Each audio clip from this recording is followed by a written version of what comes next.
തൊള്ളേന്ന്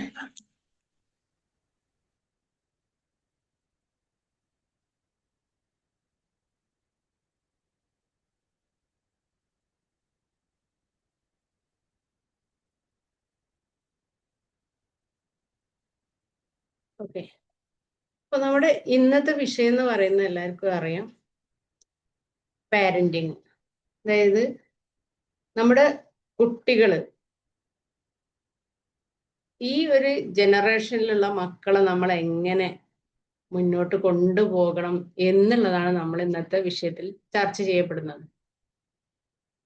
എല്ലാവർക്കും പാരന്റിങ് അറിയാം. നമ്മളും പാരന്റിങ് ഒക്കെ കഴിഞ്ഞു വന്നിട്ടുള്ള ആളുകൾ തന്നെയാണ്. നമ്മളും കുട്ടികളായിരുന്നു.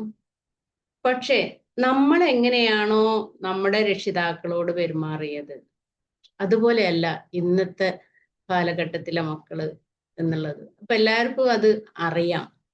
നമ്മളെല്ലാവരും മക്കളെ പോറ്റുന്ന ആളുകളാണ്. അവിടെ എന്താണ് ഒരു വ്യത്യാസമുള്ളത്? അതായത് ഇപ്പൊ നിങ്ങൾക്ക് തന്നെ ഒരുപാട് കാര്യങ്ങൾ പറയാനുണ്ടാവും അല്ലെ? കുട്ടികളെ കുറിച്ച് എല്ലാവർക്കും പല പല കംപ്ലൈന്റുകളാണ് കൂടുതൽ പറയാനുണ്ടാവാറ്.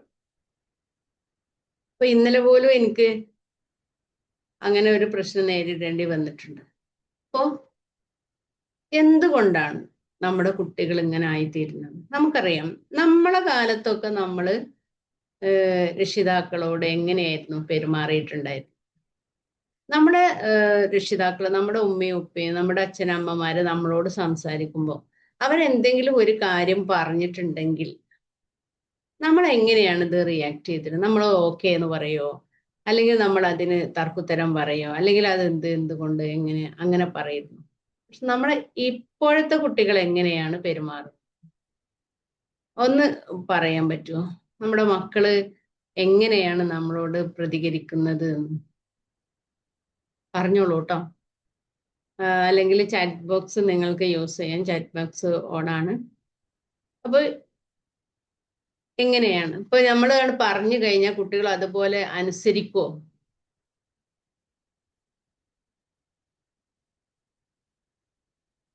അനുസരിക്കോ? എന്ത് പറഞ്ഞാലും അതുപോലെ അച്ചട്ടായിട്ട് അനുസരിക്കുന്ന മക്കളാണ്. നമ്മളൊക്കെ നമ്മുടെ രക്ഷിതാക്കള് നമ്മളോട് പറയുമ്പോ നമ്മൾ എങ്ങനെയായിരുന്നു? ഇപ്പോഴത്തെ എന്നാലേ കുട്ടികളോട് പറഞ്ഞോളൂ. ഇപ്പോഴത്തെ കുട്ടികളോട് പറഞ്ഞാൽ എങ്ങനെയാണ്? അവര് നമ്മളോട് യെസ്, ഓക്കെ ഓക്കെ അങ്ങനെ പറയോ? അതോ അല്ലാതെ എന്തുകൊണ്ട് അങ്ങനെ ചോദിക്കുവോ? സാധാരണ ചാറ്റ് ബോക്സ് യൂസ് ചെയ്യട്ടോ, കുഴപ്പമില്ല.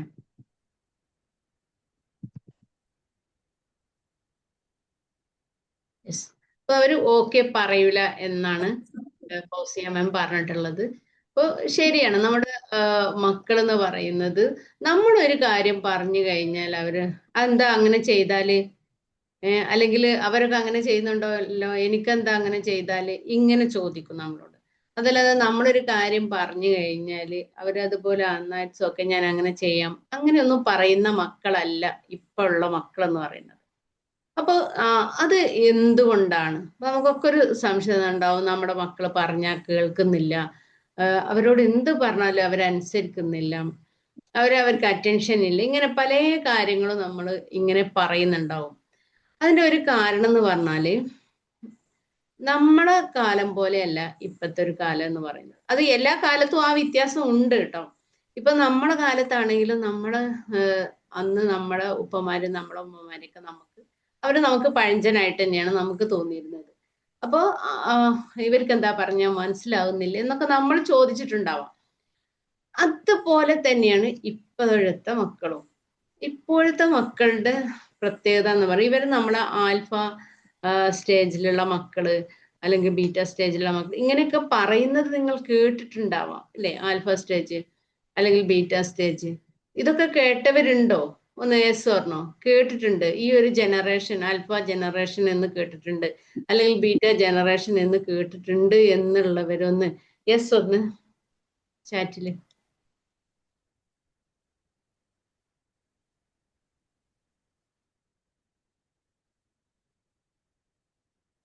നോക്കൂ. നമ്മൾ കേട്ടവരും കേൾക്കാത്തവരും ഉണ്ടാവാം. മുബിനമ്മൻ കേട്ടിട്ടുണ്ടാവും അല്ലേ? കേട്ടിട്ടില്ലേ? ഒരു ഈ ജനറേഷന്റെ ഒരു ഗ്യാപ്പ്, ജനറേഷൻ എന്നൊക്കെ പറയുന്നത് നമ്മളെപ്പോഴും പറഞ്ഞുകൊണ്ടിരിക്കുന്ന ഒരു കാര്യമാണ്. അപ്പോ നമ്മളുടെ മുന്നിലുള്ള മക്കൾ എന്ന് പറയുന്നത് അവര് ആൽഫ സ്റ്റേജിലുള്ള മക്കളാണ്. എന്താണ് അവരുടെ പ്രത്യേകത, എന്താണ് എന്നുള്ളതൊന്ന് പറയാം, എന്നാ നിങ്ങൾക്ക് കാര്യങ്ങൾ പിടുത്തം കിട്ടും. അതായത് ഇപ്പോ 2010 മുതൽ 2024 വരെ ജനിച്ച മക്കളെയാണ് നമ്മൾ ആൽഫ സ്റ്റേജിലുള്ള മക്കൾ എന്ന് പറയുന്നത്. അതെന്താന്ന് വെച്ചാല്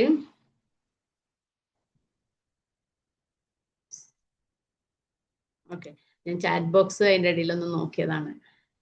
അപ്പൊ ആൽഫ സ്റ്റേജ് കേട്ടിട്ടുണ്ട്. എന്താന്ന് വെച്ചാല് ഇവര് 2010, അതായത് നമ്മളെ ഇപ്പോൾ നമ്മുടെ മുന്നിലുള്ള കുട്ടികൾ, അതായത് ഇപ്പോ പറയുന്നില്ല. യെസ് പറയൂ. നമ്മുടെ ഈ എന്താ പറയാ ഇപ്പോ അതായത് 2010 ശേഷം ജനിച്ച കുട്ടികൾ, ഇവരുടെ പ്രത്യേകത എന്ന് പറഞ്ഞാൽ ഇവർ ഒരു ഡിജിറ്റൽ യുഗത്തിലേക്ക് തന്നെയാണ് ജനിച്ചു വീണിട്ടുള്ളത്. അതായത് അവർക്ക് പിന്നെ എന്താണ് സ്മാർട്ട് ഫോൺ എന്നറിയാം, കമ്പ്യൂട്ടർ എന്താണെന്നറിയാം, അതുപോലെ യൂട്യൂബ് ഷോർട്സ്, ട്വിറ്റർ, എല്ലാ കാര്യങ്ങളും അവർക്കറിയാം. അവർ അതിലേക്കാണ് അല്ലെ, ഫേസ്ബുക്ക് ആട്ടെ, വാട്സപ്പ് ആട്ടെ, ഇങ്ങനത്തെ എല്ലാ കാര്യങ്ങളും അവർക്കറിയാം. അവർ അതിലേക്കാണ് ജനിച്ചു വീണിട്ടുള്ളത്. അതേസമയം നമ്മളൊക്കെ ഒന്ന് ആലോചിച്ച് നോക്കൂ. നമ്മളൊരു TV കാണുന്നത്, നമ്മളൊരു TV കണ്ടത് എവിടെ നിന്നാണ്?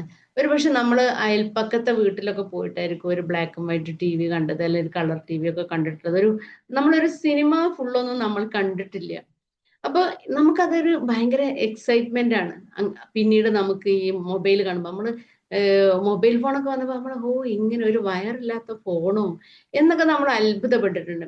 ഇപ്പൊ എൻ്റെ വീട്ടില് എൻ്റെ വീടിന്റെ അടുത്ത് തന്നെ എൻ്റെ ഒരു ഫ്രണ്ടിന് ഒരു വലിയൊരു മുതലാളി വന്ന് 2ാം കെട്ട് കെട്ടിയിട്ടുണ്ടായിരുന്നു. അന്നൊക്കെ അങ്ങനെയാണ്, ഒരു സാമ്പത്തികമായിട്ടില്ലാത്ത ആളുകളൊക്കെ അങ്ങനെ 2ാം കെട്ടൊക്കെ കെട്ടുന്ന ഒരു കാലമായിരുന്നു. അവര് സാമ്പത്തികമായിട്ടൊക്കെ ഇങ്ങനെ ഒരു താഴ്ന്ന ലെവലിൽ നിൽക്കുന്ന ആളായതുകൊണ്ട് അവര് അങ്ങനെയാണ്. മോള് നല്ല എന്താ പറയാ, നല്ല ഭംഗിയുള്ള ഒരു കുട്ടിയായിരുന്നു. അങ്ങനെ കല്യാണം കഴിച്ച് ഞങ്ങള് അന്ന് കാറ് അവൻ വരുന്നത് വലിയൊരു കാറിലാണ്. ആ കാറ് റിമോട്ടുമ്മലാണ് അതിന്റെ ഓണും ഓഫും ഇതൊക്കെ. അതൊക്കെ കണ്ടപ്പോൾ നമ്മൾ ഭയങ്കര അത്ഭുതം. അതുപോലെ തന്നെ അവന്റെ കയ്യിലാണ് മൊബൈല് കാണുന്നത്. അപ്പൊ വയറില്ലാത്ത ഫോൺ, ഇതൊക്കെ പറയുമ്പോ നമ്മളെ അത്ഭുതപ്പെട്ട ഒരു കാലം ഉണ്ടായിരുന്നു അല്ലേ? നിങ്ങളും ഒക്കെ അങ്ങനെ തന്നെയല്ലേ? അപ്പൊ പക്ഷെ ഇന്നത്തെ മക്കൾക്ക് അതൊക്കെ പറഞ്ഞാൽ എന്താ, ഒന്ന് ആലോചിച്ച് നോക്കൂ. നമ്മള് അങ്ങനെ വേണം ഇവരെ കാണാൻ. ഇവര് ജനിച്ചു വീണപ്പോഴേ ഇതെല്ലാം കണ്ടിട്ടുള്ളവരാണ്. സ്മാർട്ട് ഫോൺ ആയാലും അതല്ലെങ്കിൽ ബാക്കിയുള്ള ഈ പറഞ്ഞ രീതിയിലുള്ള എല്ലാ സോഷ്യൽ മീഡിയകളും അവർക്ക് നന്നായിട്ട് കൈകാര്യം ചെയ്യാൻ അറിയും. ഇന്നിപ്പോ നമുക്കറിയാം, നമ്മളെ ഒരു ഫോണ് കേടെന്നാൽ തന്നെ നമ്മൾ അത് അവരുടെ അടുത്തുകൂടെ ഇതൊന്ന് നോക്കുമോനെ എന്താണ്, അല്ലെങ്കിൽ ഇതൊന്ന് നോക്കുമോളെ എന്താ ഇതിലിങ്ങനെ, പക്ഷെ അവരൊന്ന് നൊടിയിടൽ കൊണ്ട് അത് നമുക്ക് ശരിയാക്കി തരുന്ന ഒരവസ്ഥയാണ്. ഇപ്പൊ എനിക്ക് തന്നെ അറിയാം, സ്കൂളിലൊക്കെ ചില കാര്യങ്ങൾ ഞാൻ ഫോണിൽ എടുത്തിട്ട് കുട്ടികൾക്ക് കാണിച്ചു കൊടുക്കാൻ വേണ്ടി നിൽക്കുമ്പോൾ അവരെ എഴുന്നേറ്റ് വന്നിട്ട് ഏതാ ടീച്ചറെ വേണ്ടി, എന്താണ്, എവിടെയാണ് ഞങ്ങൾ വെച്ച്, അത് ഞാൻ പറഞ്ഞു കൊടുത്താൽ മതി, അത് പെട്ടെന്ന് അവരിങ്ങോട്ട് എടുത്ത് തരും നമുക്ക്. അപ്പൊ അത്രയും ഈ ടെക്നോളജിയിൽ അവര് അത്രയും സ്മാർട്ടായിട്ടാണ് അവർ വർക്ക് ചെയ്യുന്നത്. അപ്പോ ഈ കുട്ടികള് ഇങ്ങനെ ഈ ഡിജിറ്റൽ യുഗത്തിലേക്ക് ജനിച്ചു വീണത് കൊണ്ട് തന്നെ അവർക്ക് എത്രയോ അറിവുകളുണ്ട്. നമ്മളെ പോലെയല്ല. അറിവിന്റെ കാര്യത്തിൽ നമ്മൾ നോക്കുകയാണെങ്കിൽ അവരാണ് ഏറ്റവും കൂടുതലുള്ളത്. നമുക്ക് അവരുടെ അത്രയും അറിവില്ല എന്ന് വേണമെങ്കിൽ പറയാം. പക്ഷേ ഇങ്ങനെയൊക്കെ ആണെങ്കിലും പല കാര്യങ്ങളിലും നമ്മൾ അവരിൽ വ്യത്യസ്തരാണ്. അപ്പൊ നമ്മൾ മനസ്സിലാക്കേണ്ട ഒരു കാര്യം, അവർക്ക് ഇത്രയൊക്കെ അറിവുണ്ട്. ഓക്കെ, നമ്മൾ എന്താ ചെയ്യുന്നത്? നമുക്ക് എപ്പോഴും അവരുടെ മേലിൽ നമ്മൾ ഒരു മേൽക്കോയ്മ നമ്മൾ സൃഷ്ടിക്കുന്നുണ്ട്. നമ്മള് നമ്മുടെ അച്ഛനാണ്, അമ്മയാണ്, അല്ലെങ്കിൽ ഉപ്പയാണ്, ഉമ്മയാണ് എന്നുള്ള നമ്മൾ ആ ഒരു ഈഗോ നമ്മൾ അവരോട് കാണിക്കുന്നുണ്ട് പലപ്പോഴും. പക്ഷെ നമ്മൾ അതൊന്നും കാണിക്കാതെ ആണ് അവരോട് നമ്മൾ പെരുമാറേണ്ടത്. അവരുടെ കാര്യം പറയുകയാണെങ്കിൽ അവർക്ക് ഈ റീൽസ് ഒക്കെ കാണുന്നില്ല, ഒരു മക്കൾ ഇങ്ങനെ മൊബൈൽ ഇങ്ങനെ റീൽസ് കാണുന്നതുകൊണ്ട് തന്നെ അവർക്ക് അറ്റൻഷൻ വളരെ കുറവാണ്. ഇന്നത്തെ കുട്ടികളിൽ നമ്മൾ ഏറ്റവും കൂടുതൽ കണ്ടുവരുന്ന ഒരു കാര്യമാണ് അറ്റൻഷൻ ഇല്ല എന്നുള്ളത്. പണ്ടൊക്കെ 20 മിനിറ്റ് വരെ ഒരാൾക്ക്, ഇപ്പൊ നമ്മളെയൊക്കെ കാലത്താണെങ്കിൽ തന്നെ അരമണിക്കൂറൊക്കെ ഏറിയ നമ്മൾ ശ്രദ്ധിച്ചിരിക്കും. അത് കഴിഞ്ഞാൽ ആ ശ്രദ്ധ പോയി പോകും എന്നുള്ളതാണ്.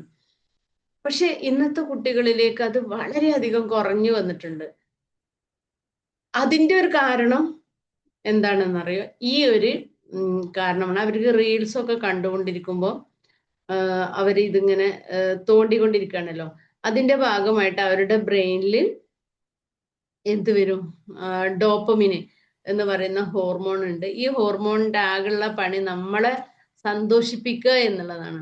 അപ്പൊ നിരന്തരം നമ്മളെ സന്തോഷിപ്പിക്കാൻ വേണ്ടിയിട്ട് ഹോർമോൺ ഇങ്ങനെ ഉണ്ടാക്കിക്കൊണ്ടേയിരിക്കും. അപ്പൊ നമ്മൾ റീൽസ് ഇങ്ങനെ സ്കോർ ചെയ്യുമ്പോൾ എന്ത് ചെയ്യും? അടുത്ത വരും. അപ്പൊ കുട്ടികളെ ബ്രെയിനും അതിനനുസരിച്ചാണ്. ഇപ്പൊ നമ്മള് ഒരു വഴിയിലൂടെ ഇങ്ങനെ നടന്ന് പോവുകയാണെങ്കിൽ ആ വഴി നന്നായിട്ട്, ഇപ്പൊ ഒരു കാട്ടിക്ക് ഒരു വഴി ഉണ്ടാക്കി കഴിഞ്ഞാൽ ആ വഴിയിലൂടെ ആളുകൾ നടന്നു പോകുമ്പോൾ ആ വഴി നല്ല ഒരു പാതയായി മാറിയിട്ടുണ്ടാവും. ഇതുപോലെ നമ്മൾ പോയിക്കൊണ്ടിരിക്കുന്ന ഓരോ സിറ്റുവേഷൻ നമ്മളിങ്ങനെ കടന്നു പോകുമ്പോൾ നമ്മുടെ ബ്രെയിനിൽ ഒരു പാത്ത് ഉണ്ടാവുന്നുണ്ട്. അപ്പൊ ആ വഴിയിലൂടെ തന്നെയാണ് നമ്മൾ പിന്നെ ഇങ്ങനെ സഞ്ചരിച്ചു കൊണ്ടിരിക്കുന്നത്. അത് ഒരു പാറ്റേൺ ആയിട്ട് അത് മാറും എന്നുള്ളതാണ്. അപ്പോ നമ്മുടെ കുട്ടികള് ഒരു സെക്കൻഡുകൾ അല്ലെങ്കിൽ മിനിറ്റുകൾ ഇങ്ങനെ മാറിക്കൊണ്ടിരിക്കുന്ന ഈ സ്ക്രീൻ ഇങ്ങനെ സ്ക്രോൾ ചെയ്യുമ്പോൾ സംഭവിക്കുന്നത് ഹാപ്പിനെസ് ഉണ്ടാക്കാൻ വേണ്ടിയിട്ടാണ് ഇത് ഇങ്ങനെ ചെയ്യുന്നത്. അപ്പൊ ഇവർക്ക് തന്നെ ഇവരുടെ ബ്രെയിനിൽ ഇങ്ങനെ പെട്ടെന്ന് ഹാപ്പിനെസ് വരണം എന്നുള്ളതായത് കൊണ്ട് തന്നെ അവർക്ക് അറ്റൻഷൻ വളരെ അധികം കുറവായിരിക്കും. ഇപ്പൊ ക്ലാസ്സിൽ ഇരിക്കുകയാണെങ്കിൽ തന്നെ ഒരു എന്താ പറയാ 5 മിനിറ്റ് പോലും അവരെ നമുക്ക് പിടിച്ചിരിക്കാൻ പറ്റാത്ത ഒരു കണ്ടീഷനാണ് ഉണ്ടാവുക. അവര് അധിക നേരം ഇരിക്കൂല. അപ്പൊ തന്നെ അവർക്ക് അടുത്തത് വേണ്ടി വരും. അപ്പൊ നമ്മുടെ പാഠഭാഗം അതും ഇതൊക്കെ നമ്മൾ എന്ത് ചെയ്യുന്നു? പല രീതിയിലേക്ക് മാറ്റി കളികളിലൂടെയൊക്കെ ആക്കിയിട്ടാണ് നമ്മൾ മുന്നോട്ട് കൊണ്ടുപോകുന്നത്. രക്ഷിതാക്കളായ നമ്മൾ ഈ കാര്യത്തിൽ വളരെയധികം ശ്രദ്ധിച്ച് മുന്നോട്ട് പോകേണ്ടതുണ്ട്. അവരെ എങ്ങനെ നമ്മൾ ട്രീറ്റ് ചെയ്യണം എന്നുള്ളതാണ് നമ്മൾ പഠിക്കേണ്ടത്. ഇപ്പോ കുട്ടികളുടെ ഈ ഒരു അവസ്ഥയിൽ ഇവർക്ക് ഒരുപാട് കണ്ടീഷൻസ് ഉണ്ട്. ഇവർക്ക് പല കാര്യങ്ങളും നമ്മളോട് പറയുമ്പോൾ, ഇപ്പോൾ കുട്ടികൾ സ്കൂളിൽ നിന്ന് വന്ന് നമ്മളോട് സംസാരിക്കാൻ വരുമ്പോൾ നമ്മൾ എന്ത് ചെയ്യുന്നു? നമ്മൾ അവരെ മാറ്റി നിർത്തി കഴിഞ്ഞാൽ അവര് നമ്മൾ 1, 2, 3, 4 പ്രാവശ്യം അവർ വരുമ്പോൾ നമ്മൾ ഇങ്ങനെ മൊബൈലിൽ തന്നെ നോക്കിക്കൊണ്ടിരിക്കുകയാണെങ്കിൽ മക്കൾ എന്ത് ചെയ്യും? പിന്നീട് നമ്മളോട് വന്ന് പറയാൻ അവർ മെനക്കെടുകയേ ഇല്ല. അപ്പോൾ അങ്ങനെയുള്ള സന്ദർഭങ്ങളിലൊക്കെ നമ്മൾ ആദ്യം തന്നെ അവരെ എന്ത് ചെയ്യണം? അംഗീകരിക്കണം നമ്മൾ അവരെ, അല്ലേ? അവരെ ഒന്ന് എന്താ പറയാ പറയുമ്പോൾ അത് കേൾക്കാൻ വേണ്ടി നമ്മൾ തയ്യാറാവണം. അപ്പോൾ ഇങ്ങനെ നമ്മൾ മുന്നോട്ട് പോയാൽ മാത്രമേ നമ്മളെ മക്കളെ നമുക്ക് പിടിച്ചു നിൽക്കാൻ പറ്റുള്ളൂ. അപ്പൊ ഞാൻ പറഞ്ഞു വന്നത് ഈ ആൽഫ സ്റ്റേജിലുള്ള മക്കളായത് കൊണ്ടാണ് അവരിങ്ങനെയൊക്കെ ആവാൻ കാരണം ഇതാണ്.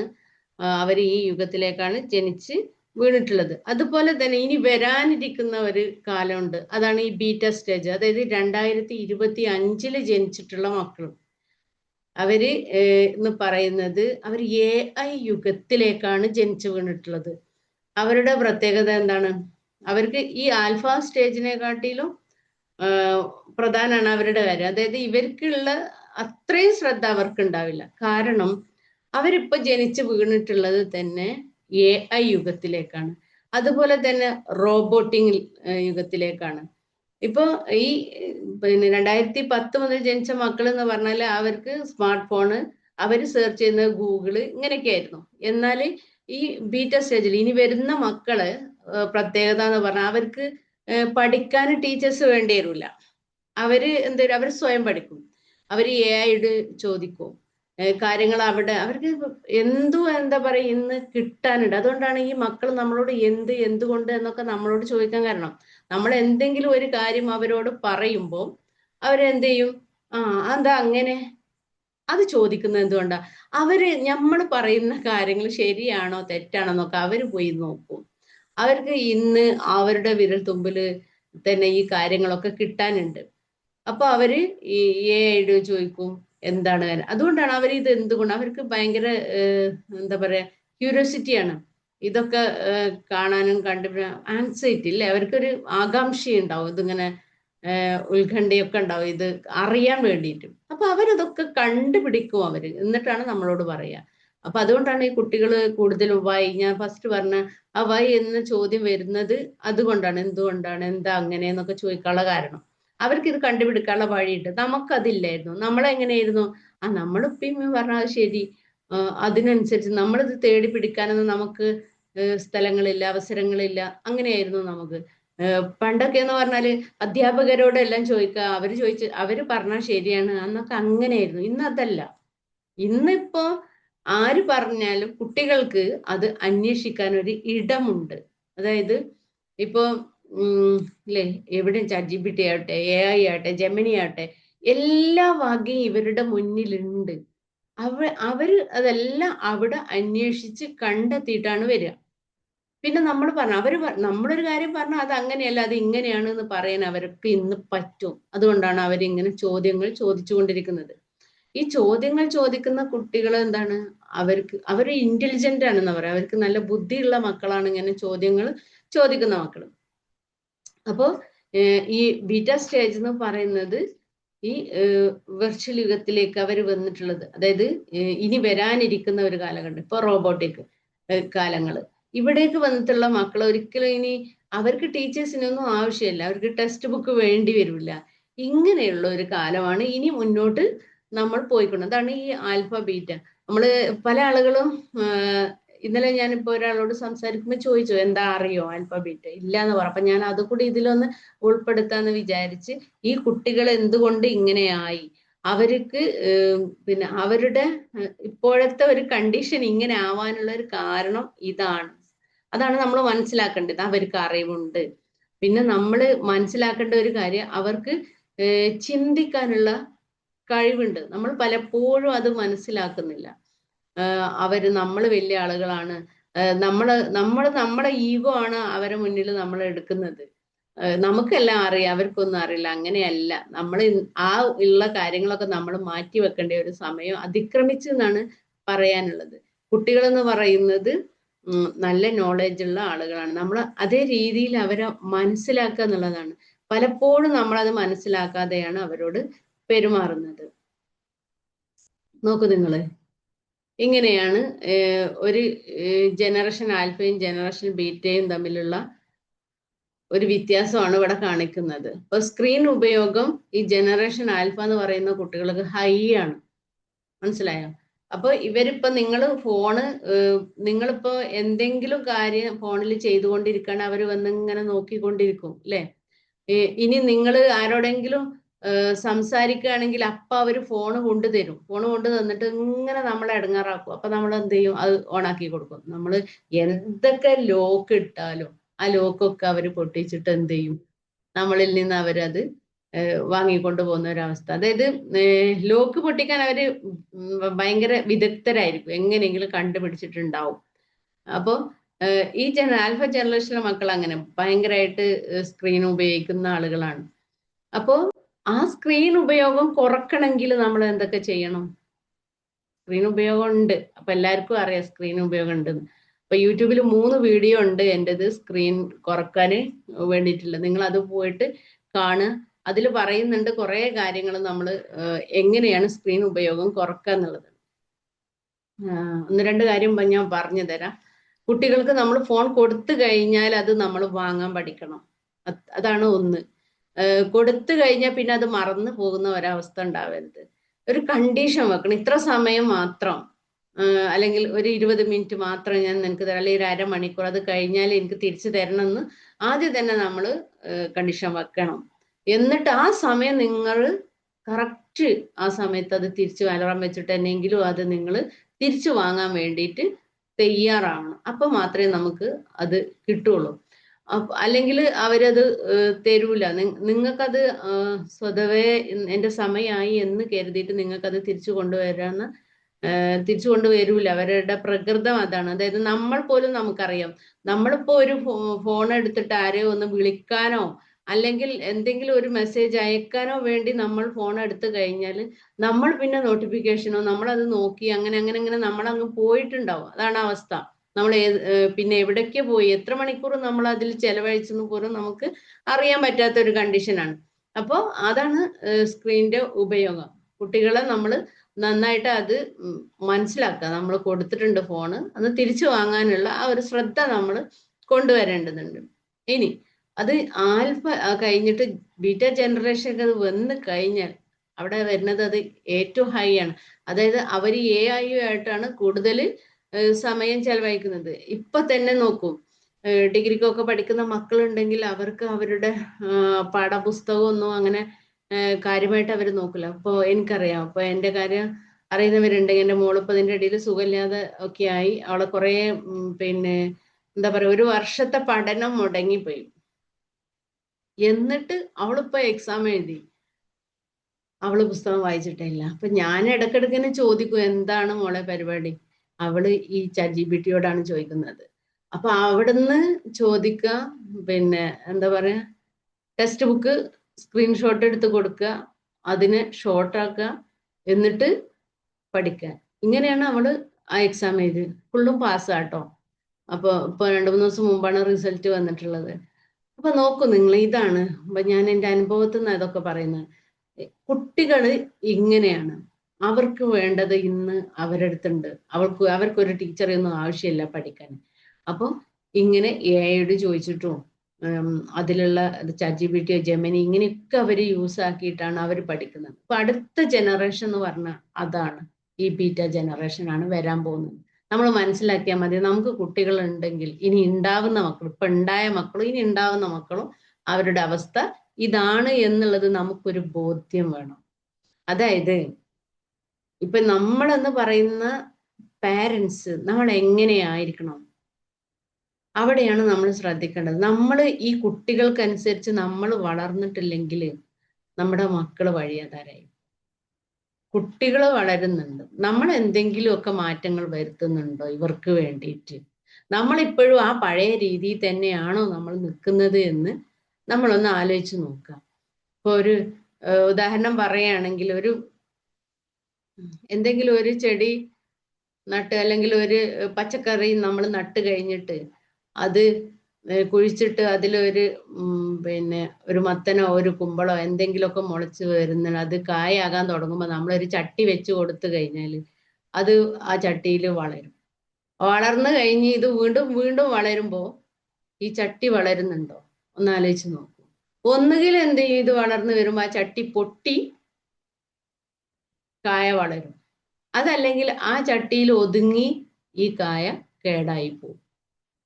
അപ്പോൾ ഈ ചട്ടി എന്ന് പറയുന്നത് നമ്മളാണെന്ന് വിചാരിച്ച ആ വളർന്നു വരുന്ന മക്കളും കായ. അപ്പൊ നമ്മൾ ഈ വളരുന്നതിനനുസരിച്ച് നമ്മൾ വളർന്നിട്ടില്ലെങ്കിൽ എന്താണ് സംഭവിക്കുക ഒന്ന് ആലോചിച്ച് നോക്കുക. അപ്പൊ നമ്മളും അറിവ് ഇതുപോലെ നേടേണ്ടതുണ്ട്, നമ്മൾ മനസ്സിലാക്കേണ്ടതുണ്ട്. നമ്മളെ കുട്ടികൾ എങ്ങനെയാണ് വരുന്നത്, അവരത് ഇന്ന് ഇപ്പൊ ഞാൻ 1-2 രക്ഷിതാക്കളോട് ഞാൻ സംസാരിച്ചപ്പോൾ അവർക്ക് അറിയുന്നില്ല ഇതൊന്നും. മനസ്സിലായോ? അപ്പൊ കുട്ടികളടുത്ത പ്രശ്നങ്ങളുണ്ട്, ഇങ്ങനെയൊക്കെയാണ് ബിഹേവിയർ ചെയ്യുന്നത്. അപ്പൊ അത് എന്തുകൊണ്ടാണ് എന്നുള്ളത് നമ്മൾ പഠിക്കേണ്ടതുണ്ട്. കുട്ടികളെ നമ്മൾ ഈ കാലത്തെ മക്കളെന്ന് പറഞ്ഞാൽ ഞാൻ വരാം അതിലേക്ക്. അപ്പോ ജനറേഷൻ ബീറ്റ എന്ന് പറയുന്നത് ഇതാണ്, ആ വരാനിരിക്കുന്ന മക്കളുടെ ഒരവസ്ഥ എന്ന് പറയുന്നത് ഇങ്ങനെയാണ്. ഞാൻ അവരുടെ പഠിക്കലിന്റെ കാര്യം പറയുകയാണെങ്കിൽ ഫാസ്റ്റ് വിഷ്വൽ ലേണിംഗ് ആണ് ഇപ്പോഴുള്ള കുട്ടികൾക്ക്. അവര് പെട്ടെന്ന് പഠിക്കുന്ന. അപ്പൊ നമ്മൾ വിചാരിച്ചു എന്താ പറയാ, ഇതൊക്കെ പാടെ ഈ മക്കൾ എങ്ങനെയാ പഠിക്കുക, ടീച്ചേഴ്സ് കൊടുക്കുന്ന കാര്യങ്ങൾ എങ്ങനെയാ പഠിക്കുക? ഇന്നിപ്പോ ഒരു രക്ഷിതാവ് എന്നോട് ചോദിച്ചു, ഇതൊക്കെ പാടെ എങ്ങനെ പഠിക്കും അല്ലേ? അപ്പോ LSS ഉണ്ട്, അൽമാഹിർ ഉണ്ട്, ഇതൊക്കെ ഉണ്ട്. കുട്ടികൾ എങ്ങനെ ഇത് ഒരേ സമയത്ത് പഠിക്കും? ഒരു പ്രശ്നമില്ല, അവര് പഠിക്കും. ഇപ്പൊ എനിക്കറിയാം, കഴിഞ്ഞ നമ്മുടെ കലാമേള നടന്നപ്പോ കന്നഡ പഠിച്ചു, അതുപോലെ തമിഴ് പഠിച്ചു. ഇതൊക്കെ കുട്ടികൾ പദ്യങ്ങൾ പഠിക്കുന്നു. ഈ പറഞ്ഞ ഞങ്ങൾ കൊടുത്ത ടീച്ചേഴ്സിന് അത് 2 വരി ചെല്ലാൻ വയ്യ, മനസ്സിലാക്കുക. പക്ഷെ കുട്ടികൾ അത് നന്നായിട്ട് പഠിച്ച് കൊടുത്ത ആളുകളൊക്കെ A ഗ്രേഡ് വാങ്ങുകയും ചെയ്തു. അപ്പൊ ഇതാണ് അവസ്ഥ. മക്കൾക്ക് കഴിയും, അവര് നന്നായിട്ട് പഠിക്കാൻ കഴിവുള്ള ആളുകളാണ്. അവർക്ക് കഴിവുണ്ട്. നമ്മൾ നമ്മളെ ബുദ്ധിയും നമ്മളെ കഴിവും വെച്ച് കുട്ടികളെ അളക്കേണ്ടതില്ല. അവര് പഠിച്ചോളും. മനസ്സിലായില്ലേ? അതേസമയം ഇനി വരുന്ന മക്കള് ഇപ്പൊ ഈ പറഞ്ഞ കുട്ടികൾക്ക് നമ്മൾ കവിത കൊടുത്തതാണെങ്കിൽ അടുത്ത കുട്ടികൾക്ക് കവിത അവർ കണ്ടുപിടിച്ചിട്ട് അവരെന്നെ കണ്ടുപിടിച്ചിട്ട് അവർ പഠിച്ചോളും. അങ്ങനെയാണ്. അതായത് അവര് സ്വന്തമാണ് പഠിക്കുക. ഇപ്പോ ഞാൻ ഈ പറഞ്ഞ രീതിയിൽ ഇപ്പോ എന്താ പറയാ, ആരുടെ സഹായം ഇല്ലാതെ എയോട് ചോദിച്ച് ChatGPT ഒക്കെ യൂസ് ആക്കിയിട്ട് അതിൽ നിന്ന് കണ്ടന്റ് എടുത്ത് പഠിച്ചിട്ട് വളരുന്ന മക്കള്, വരാനിരിക്കുന്ന മക്കള്. മനസ്സിലായല്ലോ? പിന്നെ ശ്രദ്ധയുടെ വരികയാണെന്ന് വെച്ചെങ്കിൽ ഷോർട്ട് ആയിട്ടാണ്. ശ്രദ്ധ വളരെ വളരെ കുറവ്. അതിന്റെ കാരണം ഞാൻ പറഞ്ഞു കഴിഞ്ഞു. കുട്ടികള് എന്താ പറയാ, ഹാപ്പിനെസ്സിന് വേണ്ടിയിട്ട് അവരിങ്ങനെ ഈ റീലൊക്കെ ഇങ്ങനെ നോക്കി, ഷോർട്സും റീൽസും ഒക്കെ നോക്കുന്നതിന്റെ ഭാഗമായിട്ടാണ് ഇങ്ങനെ ശ്രദ്ധ കുറവ് വരുന്നത്. ഇനി വരാനിരിക്കുന്ന മക്കള് ഇപ്പൊ നമ്മൾ പരാതി പറയുന്നുണ്ടല്ലോ, ശ്രദ്ധ ഇല്ല, മക്കൾക്ക് ശ്രദ്ധ ഇല്ല എന്ന് പറയുന്നുണ്ട്. പക്ഷെ വരാനിരിക്കുന്ന മക്കൾക്ക് അത്രയും ശ്രദ്ധ ഉണ്ടാവില്ല എന്നുള്ളതാണ്. അതാണ് ഈവൻ ഷോർട്ട്. മറ്റൊന്ന് സാമൂഹിക കഴിവ് കുറയുന്ന പ്രവണത, അല്ലെ? നമുക്കറിയാം, നമ്മളും അങ്ങനെ ആയി പോകുന്നുണ്ട്. നമ്മുടെ മക്കള്, അതായത് അവര് മറ്റുള്ള ആളുകളുമായിട്ട് ഇടപഴകുന്നത് വളരെ കുറഞ്ഞു പോയിട്ടുണ്ട്. എന്താണ് കാരണം? അവര് കൂടുതലും മൊബൈലിലാണ്, സോഷ്യൽ മീഡിയയിലാണ്. അവിടെയാണ് അവർക്ക് ഫ്രണ്ട്സ് ഉണ്ടാകുന്നത്, അവിടെയാണ് അവർക്ക് ബന്ധങ്ങൾ ഉണ്ട്. അപ്പൊ സോഷ്യൽ മീഡിയയിൽ അറിയാത്ത ആളുകളിൽ അവർക്ക് 1000 ഫ്രണ്ട്സ്, ഫോളോവേഴ്സ്, ഇങ്ങനെ പല കാര്യങ്ങളും അവിടെ നടക്കുന്നുണ്ട്. പക്ഷെ നമ്മുടെ തൊട്ടടുത്തുള്ള ആളുകളുടെ കാര്യങ്ങൾ ചോദിച്ചാൽ അവർക്ക് അറിയുന്നില്ല. ഇതാണ് സാമൂഹിക ഒരു ഇതെന്ന് പറയുന്നത്, കുറയുന്നതിന്റെ ഒരു പ്രവണത. നമ്മുടെ എന്താ പറയാ, അയൽപ്പക്കത്തെ കാര്യങ്ങൾ ഒരുപക്ഷെ നമ്മൾ അറിയുന്നില്ല, നാട്ടിലെ കാര്യങ്ങൾ നമ്മൾ അറിയുന്നില്ല. പക്ഷെ എന്നാ ഈ സോഷ്യൽ മീഡിയയിലുള്ള പല സ്ഥലത്തുള്ള കാര്യങ്ങൾ നമുക്ക് അറിയാൻ പറ്റുന്നുണ്ട്. ഇപ്പൊ അതാ പറയുന്നത് ടെക് ബേസ്ഡ് കമ്മ്യൂണിക്കേഷൻ എന്ന് പറയുന്നത് അതാണ്. അങ്ങനെ എന്താ പറയാ, സോഷ്യൽ മീഡിയയിലൂടെയുള്ള ബന്ധങ്ങളും അവിടുത്തെ സൗഹൃദങ്ങളും എല്ലാ കാര്യങ്ങളും നമുക്കുണ്ടാവും. പക്ഷെ ഇങ്ങനെയുള്ള കാര്യങ്ങൾ നമുക്ക് കുറഞ്ഞു പോകുക എന്നുള്ളത്. ആത്മവിശ്വാസത്തിന്റെ കാര്യം പറയുകയാണെങ്കിൽ ഉയർന്നതാണ്. ഇപ്പൊ ഉള്ള കുട്ടികൾക്ക് അവർക്ക് ഭയങ്കര ആത്മവിശ്വാസമാണ്. നിങ്ങൾ നോക്കോണ്ട് എന്തിനും അവർക്ക് ധൈര്യമാണ്, ചെയ്യാന്നുള്ളൊരു കോൺഫിഡന്റ് ഉണ്ട്. ഇതൊക്കെ ഉണ്ട്. അപ്പൊ ഇപ്പൊ ഒരു ഉദാഹരണം പറയണേ അതന്നെ എടുത്താൽ മതി. ഈ പദ്യം കന്നഡ വേറൊരു ഭാഷയാണ്, നമ്മൾക്കത് പറയാൻ പോലും പറ്റുന്നില്ല. അങ്ങനെയുള്ള ഭാഷ എടുത്ത് കുട്ടികൾ ചെല്ലാൻ പഠിക്കുന്നുണ്ടെങ്കിൽ അത് അവരുടെ ആത്മവിശ്വാസം തന്നെയാണ്. അത് ഉയർന്നതാണ്, നമ്മളെക്കാട്ടിലും അവർക്കുണ്ട്.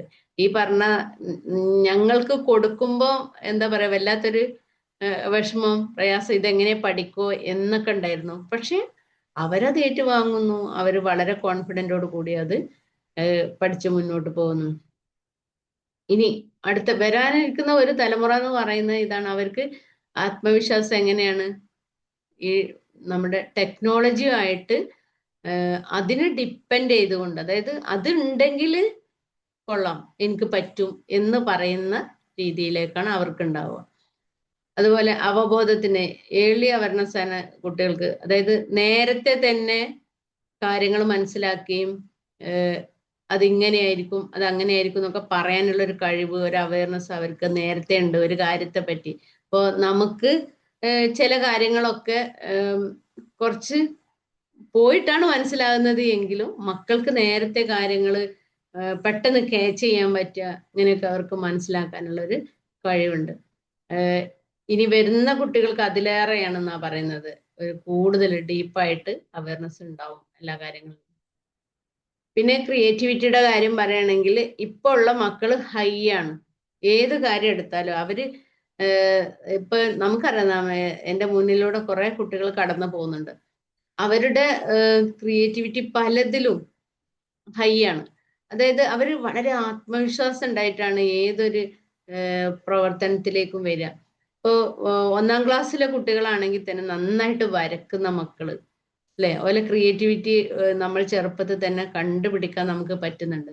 അതുപോലെ തന്നെ ഇപ്പൊ പഠന വൈകല്യങ്ങളുള്ള മക്കളാണെങ്കിൽ ഇപ്പൊ പഠിക്കാൻ വളരെ മോശമാണ്, അവർക്ക് പഠനത്തിൽ ശ്രദ്ധ ഇല്ല, അങ്ങനത്തെ മക്കളുണ്ട്. പക്ഷെ അവർക്ക് എന്തുണ്ടാവും, ഇങ്ങനത്തെ ക്രിയേറ്റിവിറ്റി നമുക്ക് പെട്ടെന്ന് തന്നെ കണ്ടെത്താൻ പറ്റും. ഇപ്പൊ നമുക്കറിയാം, നമ്മള് കുറെ നമ്മൾ പിന്നോട്ട് നോക്കുകയാണെന്ന് വെച്ചെങ്കിൽ, അന്നത്തെ കാലത്ത് ഇപ്പൊ ഡിസേബിലിറ്റി ഉള്ള മക്കളൊക്കെയാണെന്ന് വെച്ചെങ്കിൽ അവരെ എന്ത് ചെയ്യുന്നില്ല, അവർ ഒന്നും ചെയ്യാതെ വീട്ടിലിരുന്ന് അവരെ നമ്മളൊരു മൂലക്കൽ ഇരുത്തുന്ന ഒരു കാലഘട്ടമായിരുന്നു കഴിഞ്ഞു പോയിരുന്നത്. പക്ഷെ ഇപ്പൊ അങ്ങനെയല്ല, അവർക്ക് എന്തെങ്കിലുമൊക്കെ ക്രിയേറ്റിവിറ്റി ഉണ്ട്. പഠിച്ചവൻ ഓരോരുത്തരെയും ഇങ്ങോട്ട് ഭൂമിയിലേക്ക് അയച്ചിട്ടുള്ളത് എല്ലാവർക്കും ഓരോ കഴിവുകൾ കൊടുത്തിട്ടാണ്. അപ്പൊ ആ കഴിവുകളെ കണ്ടെത്താതെ പോകുന്നു. അപ്പൊ കുറെ നമ്മൾക്ക് ഉള്ള പിന്നോട്ടുള്ള ആളുകൾ എന്ന് പറഞ്ഞാൽ ഇതൊന്നും കണ്ടെത്താതെ പോയി എന്നുള്ളതാണ്. ഈ ആളുകൾക്ക് കഴിവില്ലാഞ്ഞിട്ടല്ല, ഇപ്പൊ എല്ലാവർക്കും ഓരോ കഴിവ് കൊടുത്തിട്ടാണ് നമ്മുടെ ക്രിയേറ്റർ ദൈവം അള്ളാഹ് ഇങ്ങോട്ട് നമ്മളെ പറഞ്ഞയച്ചിട്ടുള്ളത്. പക്ഷെ നമ്മൾ അത് കണ്ടെത്താതെ പോകും. അത് കണ്ടെത്താതെ നമ്മൾ പോവാന്ന് പറഞ്ഞാൽ നമ്മൾ ഹതഭാഗ്യരാണെന്ന് നമുക്ക് പറയാൻ പറ്റുള്ളൂ. അപ്പൊ ഓരോ കഴിവുകളുണ്ട്, ആ കഴിവുകളെ നമ്മൾ കണ്ടെത്താൻ വേണ്ടി ശ്രമിക്കുക. നമ്മുടെ മക്കളുടെ കാര്യങ്ങളും നമ്മൾ അതുപോലെ കണ്ടെത്താൻ വേണ്ടി ശ്രമിക്കുക. അവരൊക്കെ ഇപ്പൊ ഈ പറഞ്ഞ രീതിയിൽ ഡിസേബിലിറ്റി ഒക്കെ ഉള്ള കുട്ടികൾക്ക് എന്തായാലും ഒരു ക്രിയേറ്റിവിറ്റി ഉണ്ടാവും. അത് നമ്മൾ കണ്ടെത്തി കഴിഞ്ഞാൽ അവരെ നമുക്ക് അതിലൂടെ അവരുടെ ജീവിതം തന്നെ നമുക്ക് സേഫ് ആക്കാൻ പറ്റും. ഇപ്പൊ നമ്മളെ സ്കൂളിൽ ഒരു കുട്ടീൻ്റെത് ഞാൻ തന്നെ കണ്ടെത്തിയിട്ടുണ്ട്. എന്താ പറയാ, നല്ല വരക്കാനുള്ള കഴിവുണ്ട്, പഠനത്തിൽ പിന്നോക്കാണെങ്കിലും വരക്കാനുള്ള കഴിവ്. അപ്പൊ ആ ഒരു റൂട്ടിലൂടെ നമ്മൾ തിരിച്ചു വിട്ടു കഴിഞ്ഞാൽ അവരുടെ ലൈഫ് എന്ത് ചെയ്യും, നമുക്ക് അതിലൂടെ സെറ്റ് ചെയ്യാൻ പറ്റും എന്നുള്ളതാണ്. അപ്പോൾ ഇനി വരുന്ന ഒരു തലമുറ എന്ന് പറയുന്നത് ടെക് ഗൈഡർ ക്രിയേറ്റിവിറ്റി, അതായത് അവര് ടെക്നോളജിയിലൂടെ അവർ കണ്ടെത്തും അവരുടെ ക്രിയേറ്റിവിറ്റി എന്താണ്, അതിലൂടെ അവര് അത് കണ്ടെത്തി കഴിഞ്ഞാൽ അത് പരിപോഷിപ്പിക്കാൻ അവര് തയ്യാറാവുക എന്നുള്ളതാണ്. അപ്പൊ ഇത്രയാണ് ഈ ഒരു എന്താ പറയാ ആൽഫ സ്റ്റേജിലും ബീറ്റ സ്റ്റേജിലുള്ള മക്കള് എന്ന് പറയുന്നത്. ഇനി നിങ്ങൾ എൻ്റെ മുന്നിലിരിക്കുന്ന ഈ ആളുകൾക്ക് എവിടെയെങ്കിലും ആൽഫ ജനറേഷൻ ബീറ്റ ജനറേഷൻ എന്നൊക്കെ പറഞ്ഞാൽ നിങ്ങൾക്കൊരു സംശയം ഉണ്ടാകരുത് അതെന്താണ് എന്നുള്ളത്.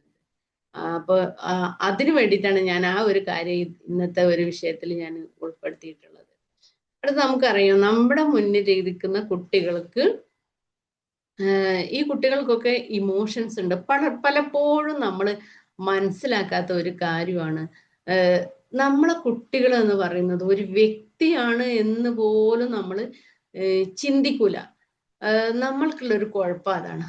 നമ്മൾ രക്ഷിതാക്കളാണ്, അവർ കുട്ടികളാണ്, അവർക്ക് പിന്നെ പല നീഡ്സും ഉണ്ട്, ഒന്നും നമ്മൾ ശ്രദ്ധിക്കൂല. അവർക്ക് ഇമോഷൻസ് ഉണ്ടോ എന്ന് നമ്മൾ ശ്രദ്ധിക്കൂല. അവർക്ക് വിഷമമുണ്ടോ, അവർക്ക് ദേഷ്യമുണ്ടോ, ദേഷ്യം നമ്മൾ ചിലപ്പോൾ കാണുന്നുണ്ടാവും, പക്ഷെ എന്നാ പോലും നമ്മൾ പരിഗണിക്കാത്ത ഒരവസ്ഥ. എന്നാൽ നമ്മൾ മനസ്സിലാക്കുക, നമ്മുടെ മക്കൾക്ക് ഒരുപാട് കാര്യങ്ങളുണ്ട്. അതായത് ടു ബി ഹേർഡ്, അവർ കേൾക്കാൻ ആഗ്രഹിക്കുന്ന ആളുകളാണ്. ഇപ്പൊ കുട്ടി ഒരു കാര്യം എന്ന് പറഞ്ഞാൽ നമ്മൾ അത് കേൾക്കാൻ വേണ്ടി തയ്യാറാവുന്നുണ്ടോ? ഒന്ന് ആലോചിച്ച് നോക്കുക. ഞാൻ ഈ കാര്യം പറയുമ്പോൾ നിങ്ങൾ നിങ്ങളിലേക്കാണ് നോക്കേണ്ടത്. അതല്ലെങ്കിൽ നമ്മൾ അടുത്ത വീട്ടിലേക്കോ അടുത്ത കുട്ടികളിലേക്കോ ഒന്നും അല്ല. നിങ്ങൾ നിങ്ങളിലേക്ക് ഒന്ന് ആലോചിച്ച് നോക്കുക. നിങ്ങൾ നിങ്ങളുടെ കുട്ടിയുമായിട്ട് നിങ്ങളെ ഒന്ന് ബന്ധിപ്പിച്ച് നോക്കുക, ഞാൻ എങ്ങനെയാണ് എന്നുള്ളത്. ഇപ്പൊ പലപ്പോഴും നമ്മള് കുറേ പ്രസംഗമായിട്ടും വലുതായിട്ടും ഒക്കെ നമ്മൾ കേൾക്കുന്നുണ്ടാവും. അപ്പോഴൊക്കെ നമ്മൾ എന്താണ്, മറ്റുള്ളവരിലേക്കാണ് നമ്മൾ നോക്കുക. അത് അവരെ കുറിച്ചാ പറയുന്നത്, ഇവരെ കുറിച്ചാ പറയുന്നത് എന്നാണ് ഇങ്ങനെ പറയുന്നത്. പക്ഷെ നമ്മളെ കുറിച്ചാണോ എന്ന് നമ്മൾ പലപ്പോഴും ചിന്തിക്കാറില്ല. ഇപ്പൊ ഇവിടെ നിൽക്കുന്ന നിങ്ങളോട് എനിക്ക് പറയാനുള്ളത്, നിങ്ങളെ കുട്ടിയുമായിട്ട് നിങ്ങളൊന്ന് കണക്റ്റ് ആവുക. ഈ ഓരോരോ കാര്യങ്ങൾ പറയുമ്പോൾ ടു ബി ഹേർഡ്, നിങ്ങൾ കുട്ടികളെ കേൾക്കുന്നുണ്ടോ ഒന്ന് ആലോചിച്ച് നോക്കുക. ഞാൻ എൻ്റെ കുട്ടി ഒരു കാര്യം പറയുമ്പോൾ ഞാനത് കേൾക്കുന്നുണ്ടോ? എൻ്റെ കുട്ടി എൻ്റെ അടുത്ത് വന്ന് കാര്യം പറയുമ്പോൾ ഞാൻ എന്ത് പണിയാണ് ചെയ്യുന്നത്? ഞാൻ അവൻ പറയുന്നതിൽ അവൾ പറയുന്നതിൽ ശ്രദ്ധ കൊടുക്കാറുണ്ടോ? അല്ലെങ്കിൽ ഞാൻ അതിന് ഒരു അറ്റൻഷൻ കൊടുത്തുകൊണ്ട് ഞാൻ അതിനൊരു മറുപടി പറയാറുണ്ടോ എന്ന് നിങ്ങളൊന്ന് ആലോചിച്ചു. നിങ്ങളെ ചെറിയ കുട്ടിയാകട്ടെ, നിങ്ങൾ 2 വയസ്സുള്ള കുട്ടിയാകട്ടെ, 3 വയസ്സുള്ള കുട്ടിയാകട്ടെ, 5 വയസ്സുള്ള കുട്ടിയാകട്ടെ, എത്ര കുട്ടി, നിങ്ങൾക്കിപ്പോൾ എത്ര മക്കളുണ്ട് നോക്കുക, ആ മക്കളെ കാര്യം. ഇനി വേണ്ട, നിങ്ങളെ കുട്ടി ഹൈസ്കൂളിൽ പഠിക്കുന്നതോ ഡിഗ്രിക്ക് പഠിക്കുന്ന കുട്ടിയോ ആവട്ടെ, ആരായാലും നിങ്ങൾ അത് കേൾക്കുന്നുണ്ടോ എന്ന് നിങ്ങൾ നോക്കുക. നിങ്ങൾ എങ്ങനെയാണ് അതിനോട് പ്രതികരിക്കുന്നത്? അതൊന്ന് ആലോചിച്ച് നോക്കുക. അല്ലെ? ഇപ്പൊ ചെറിയ മക്കളാണെങ്കിൽ ആ ഒന്ന് പോ, അല്ലെങ്കിൽ അവരിപ്പോ ഇതിങ്ങനെ പലതും പറയും, അല്ലെങ്കിൽ അതിന് ഒന്ന് ശ്രദ്ധ കൊടുക്കുന്നില്ല, അത് പിന്നെ കുട്ടികളുമായിട്ടുള്ള ഒരു പ്രശ്നമല്ലേ, ഇറ്റ്സ് ഓക്കെ, അത്രേ ഉള്ളൂ, അങ്ങനെ വിട്ടുകളയുന്ന ഒരു രീതിയാണോ? അതല്ല, കുട്ടി വന്ന് പറയുമ്പോൾ എന്താ മോനെ പറ്റിയത്, എന്തേ പ്രശ്നം, അല്ലെ? ഓ ഉമ്മച്ചി കുട്ടി എന്താ പറയുന്നത്, ഇപ്പോ എന്തേ നിന്റെ പ്രശ്നം എന്ന് ചോദിക്കുന്ന ഒരവസ്ഥ. അങ്ങനെ നമ്മൾ കുട്ടികളോട് എങ്ങനെയാണ് നമ്മൾ സംസാരിക്കുക? നിങ്ങൾ ഇങ്ങനെ ഉയർന്നു നിന്ന് സംസാരിക്കോ, അതോ ഈ ചിത്രത്തിൽ കാണുന്ന രീതി നിങ്ങൾ കുട്ടികളിലേക്ക് അങ്ങോട്ട് ഇറങ്ങി സംസാരിക്കോ? ഒന്നാലോചിച്ച് നോക്കൂ. നമ്മൾ എങ്ങനെയാണ് നമ്മൾ കുട്ടികളോട് സംസാരിക്കുമ്പോൾ നമ്മൾ ഇതേ രീതിയിൽ കുട്ടികളിലേക്ക് ഇറങ്ങി ചെന്നിട്ടാണ് നമ്മൾ സംസാരിക്കേണ്ടത്. അതല്ലാതെ അവിടെ ഇങ്ങനെ നിന്ന് നമ്മൾ ബലം പിടിച്ചിരുന്നിട്ടല്ല സംസാരിക്കുന്നത്. നമ്മൾ കുട്ടികളോട് സംസാരിക്കുമ്പോൾ അവരിലേക്ക് ചെന്ന് കൈയൊക്കെ പിടിച്ച് എന്തു പറ്റി എന്ന് നമ്മൾ ചോദിച്ചുകൊണ്ടാണ് അവരോട് പെരുമാറേണ്ടത്. അങ്ങനെയാവുമ്പോൾ എന്ത് ചെയ്യും? അവരെല്ലാ കാര്യങ്ങളും നമ്മളോട് തുറന്നു പറയും. അത് നമ്മൾ കേൾക്കാൻ വേണ്ടി നമ്മൾ തയ്യാറാവുക. ടു ബി അണ്ടർസ്റ്റുഡ്, അല്ലെ? അവരെ മനസ്സിലാക്കണം നമ്മൾ. എങ്ങനെ? അവർക്ക് ഒരുപാട് വികാരങ്ങളുണ്ട്. അപ്പൊ നമ്മൾ കുട്ടികളല്ലേ, ഒന്ന് കരഞ്ഞു വന്ന്, അല്ലെങ്കിൽ വളരെ സങ്കടപ്പെട്ടായിരിക്കും വരിക. എന്താണ് പറയുന്നത് കുട്ടികള്? എന്നെ അവ കളിക്കാൻ കൂട്ടിയിട്ടില്ല, എന്നെ കളിക്കാൻ കൂട്ടുന്നില്ല. ഇങ്ങനെ എത്ര കുട്ടികൾ പ്രശ്നങ്ങൾ പറയാറുണ്ട്, അല്ലെ? എന്നെ കളിക്കാൻ കൂട്ടുന്നില്ല, എന്നെ കളിക്കാൻ കൂട്ടുന്നില്ല അമ്മ, അവരൊക്കെ ഒരു ടീമാണ്, എന്നെ കട്ടീസാക്കി. എന്താ കുട്ടി ഇപ്പൊ ഞാൻ കേട്ടുകൊണ്ടിരിക്കുന്ന ഒരു കാര്യമാണ്, സ്കൂളില് കട്ടീസാക്കി, അല്ലെ? മിണ്ടുന്നില്ല. നമ്മൾ ആ കുട്ടികളെ ഒന്ന് പരിഗണിക്കണ്ടേ? അതൊന്ന് നമ്മൾ കേൾക്കാൻ തയ്യാറാണ്ടേ? ഒന്ന് ആലോചിച്ച് നോക്കൂ. എന്തുകൊണ്ട് മിണ്ടുന്നില്ല നിന്നോട്, അല്ലെങ്കിൽ അവരെന്തുകൊണ്ടാണ് നിന്നെ കളിക്ക് കൂട്ടാത്തത്? ഇങ്ങനെ നമ്മൾ കുട്ടികളോടൊന്ന് ചോദിച്ച് അവരുടെ ആ ഒരു വികാരത്തെ നമ്മൾ മനസ്സിലാക്കി കഴിഞ്ഞാൽ എന്തായി? അത് മതി. കുട്ടികൾക്ക് വേണ്ടത് എന്താണ്? എന്നെ പരിഗണിക്കുന്നുണ്ട്, എന്നെ മനസ്സിലാക്കുന്നുണ്ട്, ഇത് മതി. പലപ്പോഴും രക്ഷിതാക്കൾ ഇത് ചെയ്യുന്നില്ല, മനസ്സിലാക്കുന്നില്ല നമ്മളെ കുട്ടികളെ വികാരങ്ങൾ എന്താണ് എന്നുള്ളത്. അവർക്കത് മതി. അവരൊന്ന് മനസ്സിലാക്കി അവരൊക്കെ ചേർത്ത് പിടിച്ച് സാരമില്ല അമ്മച്ചി അവരോട് പറഞ്ഞോളാം കേട്ടോ, അല്ലെങ്കിൽ എന്നിട്ട് അവരെ ചെന്ന് കണ്ട് എന്തേ പ്രശ്നമോ, ഇവരെ ഒന്ന് കൂട്ടണ്ടേ, അങ്ങനെയൊക്കെ നമ്മളൊന്ന് ചോദിക്കാൻ തയ്യാറാവുന്നുണ്ടോ? ഒന്ന് ആലോചിച്ച് നോക്കുക. ഇത് കുട്ടികൾക്ക് ആവശ്യമാണ്. അവർ ആഗ്രഹിക്കുന്നുണ്ട് എന്നെ മനസ്സിലാക്കണം എന്നുള്ളത്. അപ്പൊ നിങ്ങളൊന്ന് ചിന്തിച്ചു നോക്കുക, ഞാൻ അങ്ങനെയാണോ? ടു ഫീൽ സേഫ് ഇമോഷണലി, അല്ലെ? എന്താ പറയുന്നത്? അപ്പോ ഇങ്ങനെ അപ്പോ അവർക്ക് ഇമോഷൻസിനെ, അവരുടെ ഭയം അല്ലെങ്കിൽ ഏതൊരു ഇമോഷൻ ആവട്ടെ, അത് നമ്മൾ മനസ്സിലാക്കുക, അല്ലെ? ഭയം കൂടാതെ ആ കാര്യങ്ങൾ നമ്മളോട് പറയാൻ അവർക്ക് പറ്റണം. ടു ഫീൽ സേഫ് ഇമോഷണലി എന്ന് പറഞ്ഞാൽ അതാണ്. അതായത് ഇപ്പൊ ഒരു കുട്ടീനെ അടുക്കളയിൽ ഗ്ലാസ് പൊട്ടിന്ന് വെക്കുക. ആലോചിച്ച് നോക്കൂ നിങ്ങൾ, എന്താണ് ആദ്യം നമ്മൾ ചെയ്യാൻ പോകുന്നത്? ചിലപ്പോ കുട്ടിക്കിട്ട് ഒരു അടി കൊടുക്കും. അതെന്താ അങ്ങനെ ചെയ്യുന്നത്? നമുക്ക് നമ്മളെ രക്ഷിതാക്കളിൽ നിന്ന് അങ്ങനെ ആയിരിക്കാം കിട്ടിയിട്ടുണ്ടാവുക. നമ്മളതല്ലേ ചെയ്യുള്ളൂ, അല്ലെ? എനിക്ക് ഇങ്ങനെ കിട്ടിയത് നമ്മൾ പറഞ്ഞിട്ട് അങ്ങോട്ടും കൊടുക്കുക. പലപ്പോഴും അങ്ങനെയൊക്കെയാണ്. നമുക്ക് കിട്ടിയതാണ് നമ്മൾ നമ്മുടെ മക്കൾക്ക് കൊടുക്കുന്നത്. നമ്മൾ മാറി ചിന്തിക്കുക. നമുക്ക് കിട്ടിയതുപോലെ നമ്മൾ കൊടുക്കണം എന്നൊന്നുമില്ല, നമ്മൾ മനസ്സിലാക്കിയാൽ മതി. ഇപ്പൊ കുട്ടീൻ്റെ അടുത്തുനിന്ന് ഒരു ഗ്ലാസ് പൊട്ടിപ്പോയാൽ നമ്മൾ എങ്ങനെയാണ് അപ്പോ എനിക്കൊരു അനുഭവം ഉണ്ടായി. എൻ്റെ ക്ലാസ് പിന്നെ കേൾക്കുന്ന ഒരു രക്ഷിതാവാണ്, യൂട്യൂബിലൂടെയൊക്കെ എൻ്റെ ക്ലാസ് കേൾക്കുന്നവരാണ്. അപ്പോ എന്താ ഗ്ലാസ് പൊട്ടിയിട്ട് അത് പാന എടുത്തു വെച്ചിട്ടുണ്ട് ഉമ്മ, നല്ല രീതിയിൽ എടുത്തു വെച്ച്. അപ്പൊ ഒച്ച ഉപ്പ കേട്ടിട്ടുണ്ട് കൊലായിലേക്ക്. അപ്പൊ ഇപ്പൊ പ്രതീക്ഷ നിൽക്കുക, ഇവിടെ നല്ലൊരു സംഭവം നടക്കാൻ പോകുന്നുണ്ട്, ഒച്ചയും ബഹളമൊക്കെ ഉണ്ടാവും എന്ന് വിചാരിച്ച് നിൽക്കുമ്പോ ഒന്നും കേൾക്കുന്നില്ല. അപ്പൊ എന്ത് പറ്റിയെന്ന് ഉപ്പ വന്ന് ചോദിക്കുമ്പോ ഗ്ലാസ് പൊട്ടിയതാണ്. എന്തെങ്കിലും ഇത്ര ശാന്തത ഗ്ലാസ് പൊട്ടിയിട്ടെന്ന് ഉപ്പ ചോദിക്കുമ്പോ പിന്നെ മോള് പറയാണ്, ടീച്ചറെ ക്ലാസ് കേൾക്കുന്നുണ്ട്, അത് നല്ല ഇവിടെ കാണാനുണ്ട്. കണ്ടോ? അപ്പൊ ഇത് രക്ഷിതാക്കളുടെ ഇടയിൽ ഈ ക്ലാസ് എഫക്റ്റ് ആവുന്നുണ്ടെന്ന് ഞാൻ അന്ന് മനസ്സിലാക്കി. ശരിക്കും നമ്മൾ അങ്ങനെയാണ്. ഒരു ക്ലാസ് പൊട്ടിപ്പോയി, ഇനി കുട്ടി അടിച്ചിട്ട് എന്ത് കാര്യം? കുട്ടി അല്ലെങ്കിൽ തന്നെ വേദനിച്ചിരിക്കുകയാണ്. കാരണം ഇത് പൊട്ടിക്കണം എന്ന് അവൻ കരുതിയിട്ടില്ല, അല്ലെങ്കിൽ അവള് കരുതിയിട്ടില്ല, അല്ലെ? പറ്റിപ്പോയതാണ്. ഇറ്റ്സ് ഓക്കെ എന്ന് പറയാൻ നമുക്ക് അവിടെ കഴിയണം. സാരല്ല, ഇനി നമുക്കത് ഒരു കാര്യം ചെയ്യാം, അല്ലെങ്കിൽ നമുക്ക് രണ്ടാൾക്കും കൂടി അത് എടുത്ത് ഒഴിവാക്കാം എന്ന് ഉമ്മക്ക് പറയാം, അല്ലെങ്കിൽ ഉമ്മക്ക് തന്നെ അതെടുത്ത് ഒഴിവാക്കാം. കുട്ടിയെ നമ്മൾ അതിൽ പങ്കാളിയാക്കുന്നതാണ് ഏറ്റവും ഉത്തമം. അവരുടെ കൈമുറിയാത്ത രീതിയിലൊക്കെ നമുക്ക് അവരെ സഹായിക്കാം. അങ്ങനെ ആ ഒരു രീതിയിലാണ് നമ്മൾ അവരോട് പെരുമാറേണ്ടത്. അതല്ലാതെ പലപ്പോഴും കുട്ടി വീണ് കഴിഞ്ഞാലും അവിടെ ഇട്ട് കുട്ടിക്ക് ഒരു അടി കൊടുക്കുന്ന ഒരു രക്ഷിതാവ് നമുക്ക് അങ്ങനെ കിട്ടിയിട്ടുണ്ട്. നമ്മളത് എവിടെയും കൊടുക്കും, അല്ലേ? കുട്ടി തട്ടി വീണിട്ട് തന്നെ വേദന സഹിച്ചുകൊണ്ടിരിക്കുകയാണ്, പക്ഷെ അതിന്റെ മുകളിൽ നമ്മളെ അടി. അപ്പൊ ആലോചിച്ച് നോക്ക്, ആ വീണ് പറ്റിയതിനെക്കാട്ടിലും വേദനയാണ് ഈ രക്ഷിതാക്കള് ആ കുട്ടികൾക്ക് കൊടുക്കുന്ന വേദന എന്ന് പറയുന്നത്. അത് അവരുടെ ഉള്ളിൽ കിടക്കും. അവരുടെ ഉള്ളില് അതൊരു ട്രോമയായി കടന്ന് ഭയങ്കര പ്രശ്നങ്ങൾ ഉണ്ടാക്കും. അത് പിന്നെ വേറെ രീതിയിലാണ് ഈ കുട്ടിയുടെ സ്വഭാവത്തിൽ അത് വരുന്നത്. ഇപ്പൊ നിരന്തരം ഉപദ്രവിക്കുന്ന ഒരു കുട്ടിയായിട്ട് ഞാൻ മിനിയാന്ന് സംസാരിച്ചുകൊണ്ടിരിക്കുമ്പോ ഞാനിങ്ങനെ ചോദിച്ച് ഇങ്ങനെ കണ്ടപ്പോ വീട്ടില് ഇവന്റെ മൂത്ത ആളുണ്ട്.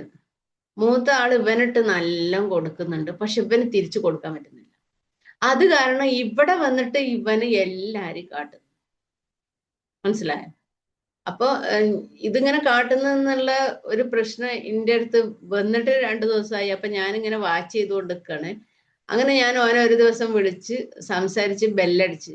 അപ്പൊ കഴിച്ചിലായി പോയി എന്ന് വിചാരിച്ച് ഞാൻ പറഞ്ഞു, പോയിക്കോ, ബെല്ലടിച്ച്, നമുക്ക് നാളെ സംസാരിക്കാം. അങ്ങനെ പിറ്റേന്ന് ഒരു ഉച്ച സമയത്ത് ഞാൻ അവനെ വിളിച്ച് സംസാരിച്ചു. എന്തൊക്കെയാ വീട്ടിലെ കാര്യങ്ങൾ ഇങ്ങനെ ചോദിച്ചു വന്നപ്പോഴാണ് പറയുന്നത്, ആ വീട്ടിലെത്താത്തുണ്ട്, നല്ല കാട്ടു തന്നെ. തിരിച്ച് നീ കാട്ടുവോ? കാട്ടാൻ കഴിയില്ല.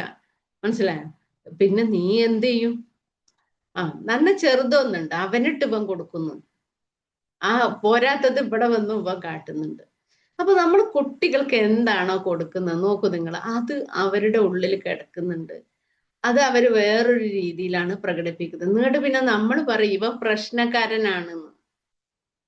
അപ്പൊ ഈ പ്രശ്നത്തിന്റെ ഒരു റൂട്ട് കോസ് അവന്റെ ഉള്ളിൽ കിടക്കുന്നുണ്ട്. അതിനെയാണ് നമ്മൾ ഒഴിവാക്കേണ്ടത്. അത് കണ്ടെത്തി അതിനൊരു പരിഹാരം കൊടുക്കാതെ രക്ഷപ്പെടില്ല. മനസ്സിലായില്ലേ? അങ്ങനെ ആവുമ്പോഴാണ് എനിക്ക് നിങ്ങളോട് പറയാനുള്ളത്, ഇങ്ങനത്തെ ക്ലാസ് നിങ്ങൾ വന്ന് കേൾക്കുമ്പോൾ എന്ത് ചെയ്യും? അതിനുള്ള പരിഹാരമായി. വീട്ടില് പ്രശ്നങ്ങൾ ഉണ്ടെങ്കിൽ അവിടെ അത് നികത്തി കഴിഞ്ഞാൽ സ്കൂളിലെ കുട്ടികൾ എന്ത് ചെയ്യും? വളരെ നല്ല രീതിയിലാവും. പിന്നെ ഒരു കാര്യം കൂടി മനസ്സിലാക്കേണ്ടത്, സ്കൂളിൽ വന്നു കഴിഞ്ഞാൽ എന്താണ്, കുട്ടികള് ശരിക്കുള്ള ഒരു സംസ്കരണം എന്ന് പറയുന്നത് വീട്ടിൽ നിന്ന് തന്നെയാണ് പഠിച്ചു വരേണ്ടത്. അവിടെയാണ് അതിന്റെ തുടക്കം വരുന്നത്. കുട്ടി പിന്നെ ഹോം സ്റ്റേജിലാവുമ്പോ തന്നെ അമ്മന്റെ എല്ലാ വികാരങ്ങളും കുട്ടി അറിയുന്നുണ്ട്. അത് കഴിഞ്ഞ് പുറത്ത് വന്ന് നമുക്കറിയാം ഒരു 56-90 ആവണ്ട, അതിനു മുമ്പേ തന്നെ കുട്ടികൾ, അമ്മമാര് കരയുകയാണെങ്കിൽ കുട്ടിക്ക് മനസ്സിലാവും, അമ്മമാര് ചിരിക്കുകയാണെങ്കിൽ കുട്ടിക്ക് മനസ്സിലാവും, കുട്ടി തിരിച്ച് ചിരിക്കൂലേ? അപ്പൊ ഇതൊക്കെ കുട്ടികൾക്ക് അറിയുന്നുണ്ട്. മനസ്സിലാക്കുക. നമ്മൾ പലപ്പോഴും കുട്ടികളെ കുട്ടികളല്ലേ എന്ന് പറഞ്ഞ് അവരെ അങ്ങ് മാറ്റി നിർത്തുന്ന അവസ്ഥ. ഇന്ന് മുതലെങ്കിലും നിങ്ങൾ മാറ്റി നിർത്തുക. മനസ്സിലായോ? അതങ്ങ് ഒഴിവാക്കുക. എന്നിട്ട് ഈ കുട്ടി എന്ന് പറയുന്നതിന് ഒരു വ്യക്തിയാണ് എന്നുള്ള ഒരു പരിഗണന കൊടുക്കുക. എന്നിട്ട് അവരെ കൂടെ കൂട്ടി കഴിഞ്ഞാലേ ശരിയാവുള്ളൂ. അതല്ലാതെ അവരെ ഇങ്ങനെ മാറ്റി നിർത്തി കഴിഞ്ഞാൽ അവർക്ക് ഒരു ശ്രദ്ധയും കൊടുക്കാതിരുന്നാല് അവർ പല രീതിയിലേക്കാണ് മാറിപ്പോകുന്നത്. ഇപ്പൊ കുട്ടിക്ക് സംസ്കാരം പഠിപ്പിക്കേണ്ടത്, ഇപ്പൊ നമ്മൾ പാഠഭാഗമൊക്കെ പഠിച്ചു കഴിഞ്ഞാൽ അതിലൊന്നും അധികം കിട്ടാനില്ല. നമ്മള് മാക്സിമം, ഇപ്പൊ എന്റെയൊക്കെ വിഷയത്തിൽ ഞാൻ മാക്സിമം അതുകൂടി കുട്ടികൾക്ക് കൊടുക്കാൻ വേണ്ടി ഞാൻ ശ്രമിക്കാറുണ്ട്. അപ്പൊ ഈ പാഠപുസ്തകത്തിൽ നിന്ന് ഇങ്ങനെയുള്ളൊരു സംസ്കാരം ഉണ്ടാക്കിയെടുക്കുക എന്ന് പറഞ്ഞാല് വളരെ ബുദ്ധിമുട്ടാണ്. അതേസമയം സംസ്കാരം ശരിക്കും കുട്ടികളുടെ വീട്ടിൽ നിന്ന് തന്നെയാണ്. അതിന്റെ ഒന്നാമത്തെ പാഠം പഠിക്കുന്നത് വീട്ടിൽ നിന്നാണ്. ഉമ്മയാണ് ഒന്നാമത്തെ മദ്രസ എന്നാ പറയാ, അല്ലെ? അപ്പോ ഉമ്മയിൽ നിന്നാണ് കുട്ടി കൂടുതൽ കാര്യങ്ങളും പഠിക്കുന്നത്. അതിനുശേഷമാണ് ഉപ്പയിൽ നിന്ന് വരുന്നത്. ഏറ്റവും കൂടുതൽ ഉമ്മ തന്നെയാണ് കുട്ടിയെ കെയർ ചെയ്യാൻ ഏറ്റവും നല്ലത്. അപ്പോ അവിടുന്ന് മനസ്സിലാക്കുന്നുണ്ട് ഉമ്മന്റെ ക്യാരക്ടർ എന്താണ് എന്ന് കുട്ടി. അതിൽ വളർന്നു വന്ന് പിന്നെയാണ് സ്കൂളിലേക്ക് എത്തുന്നത്. അവിടെ കുറച്ച് ഫ്രണ്ട്സും കാര്യം. അപ്പൊ ഇവിടുന്ന് കിട്ടുന്നതാണ് അവിടെ കൊടുക്കുന്നത്. അവിടെ പിന്നെ നമ്മൾ പല രീതിയിലും മാറ്റാൻ വേണ്ടി ശ്രമിച്ചുകൊണ്ടിരിക്കുമ്പോൾ അത് വീണ്ടും വരുന്നത് വീട്ടിലേക്ക് തന്നെയാണ്. അവിടെ പിന്നെ പഴയതുപോലെ തന്നെയാണെങ്കിൽ എന്താവും? പ്രയാസാണ്. അപ്പൊ ഞാൻ പറഞ്ഞു തരുന്നത്, നമ്മൾ രക്ഷിതാക്കളായ നമ്മളാണ് കുട്ടികളെ വളർത്തുന്നതിന് ഏറ്റവും ശ്രദ്ധ കൊടുക്കേണ്ടത്. അപ്പോ ഇതുപോലെ ടു ഫീൽ സേഫ് ഇമോഷണലി എന്ന് പറയുന്നത് ഇതാണ്. കുട്ടികൾ വീണ് കഴിഞ്ഞാൽ അടിക്കുന്നത്, എക്സാമ്പിൾ പറയുകയാണെങ്കിൽ അതാണ്. അതുപോലെ നമ്മളിപ്പോ ഒരു പാത്രമൊക്കെ പൊട്ടിച്ചാല്, ഇനി അത് മാത്രമല്ല, നിങ്ങൾ ഈ കുട്ടിക്ക് ഒരു കോൺഫിഡന്റ് കൊടുത്തു നോക്കി. വിരുന്നുകാരൊക്കെ വന്നു കഴിഞ്ഞാൽ പാത്രങ്ങൾ കൊണ്ടുപോകുന്ന മക്കളുണ്ടാവും അല്ലെ? കറി ഇതൊക്കെ എടുത്തോണം. അപ്പൊ നമ്മൾ എന്താ പറയാ, വേണ്ട വേണ്ട ചെയ്യണ്ട, നീ അത് പൊട്ടിക്കും. ഇങ്ങനെ പറഞ്ഞ് നമ്മൾ പറയുകയും ചെയ്യും. കുട്ടി പാത്രം തരികയില്ല. അത് അവിടെ എത്തുന്ന മുമ്പ് വീണ് പൊട്ടുകയും ചെയ്യും. അതേസമയം കുട്ടി ഇങ്ങനെ പറയുകയാണെങ്കിൽ നിങ്ങൾ പറയാം, ഇറ്റ്സ് ഓക്കെ, നീ കൊണ്ടുപോയിക്കോ, ശ്രദ്ധിച്ച് അവിടെ കൊണ്ടുവെക്കാൻ, എനിക്കത് അവിടെ കൊണ്ടുവെക്കാൻ പറ്റും എന്നുള്ള ഒരു കോൺഫിഡന്റ് കൊടുത്തു കഴിഞ്ഞാൽ അത് അവിടെ എത്തും. അപ്പൊ അത് കൊടുക്കാന് രക്ഷിതാക്കൾ തയ്യാറാവുക എന്നുള്ളതാണ്. ഒരു ജനലിൽ പിടിച്ച് കയറുന്ന മക്കളോട് എന്താ പറയുക, വീഴും വീഴും വീഴും, ഇതാ പറയുക, അരുത് അരുത് അരുത് അരുത് എന്ന് പറഞ്ഞ സാധനം മക്കൾക്ക് കേൾക്കാനേ ഇഷ്ടമല്ല.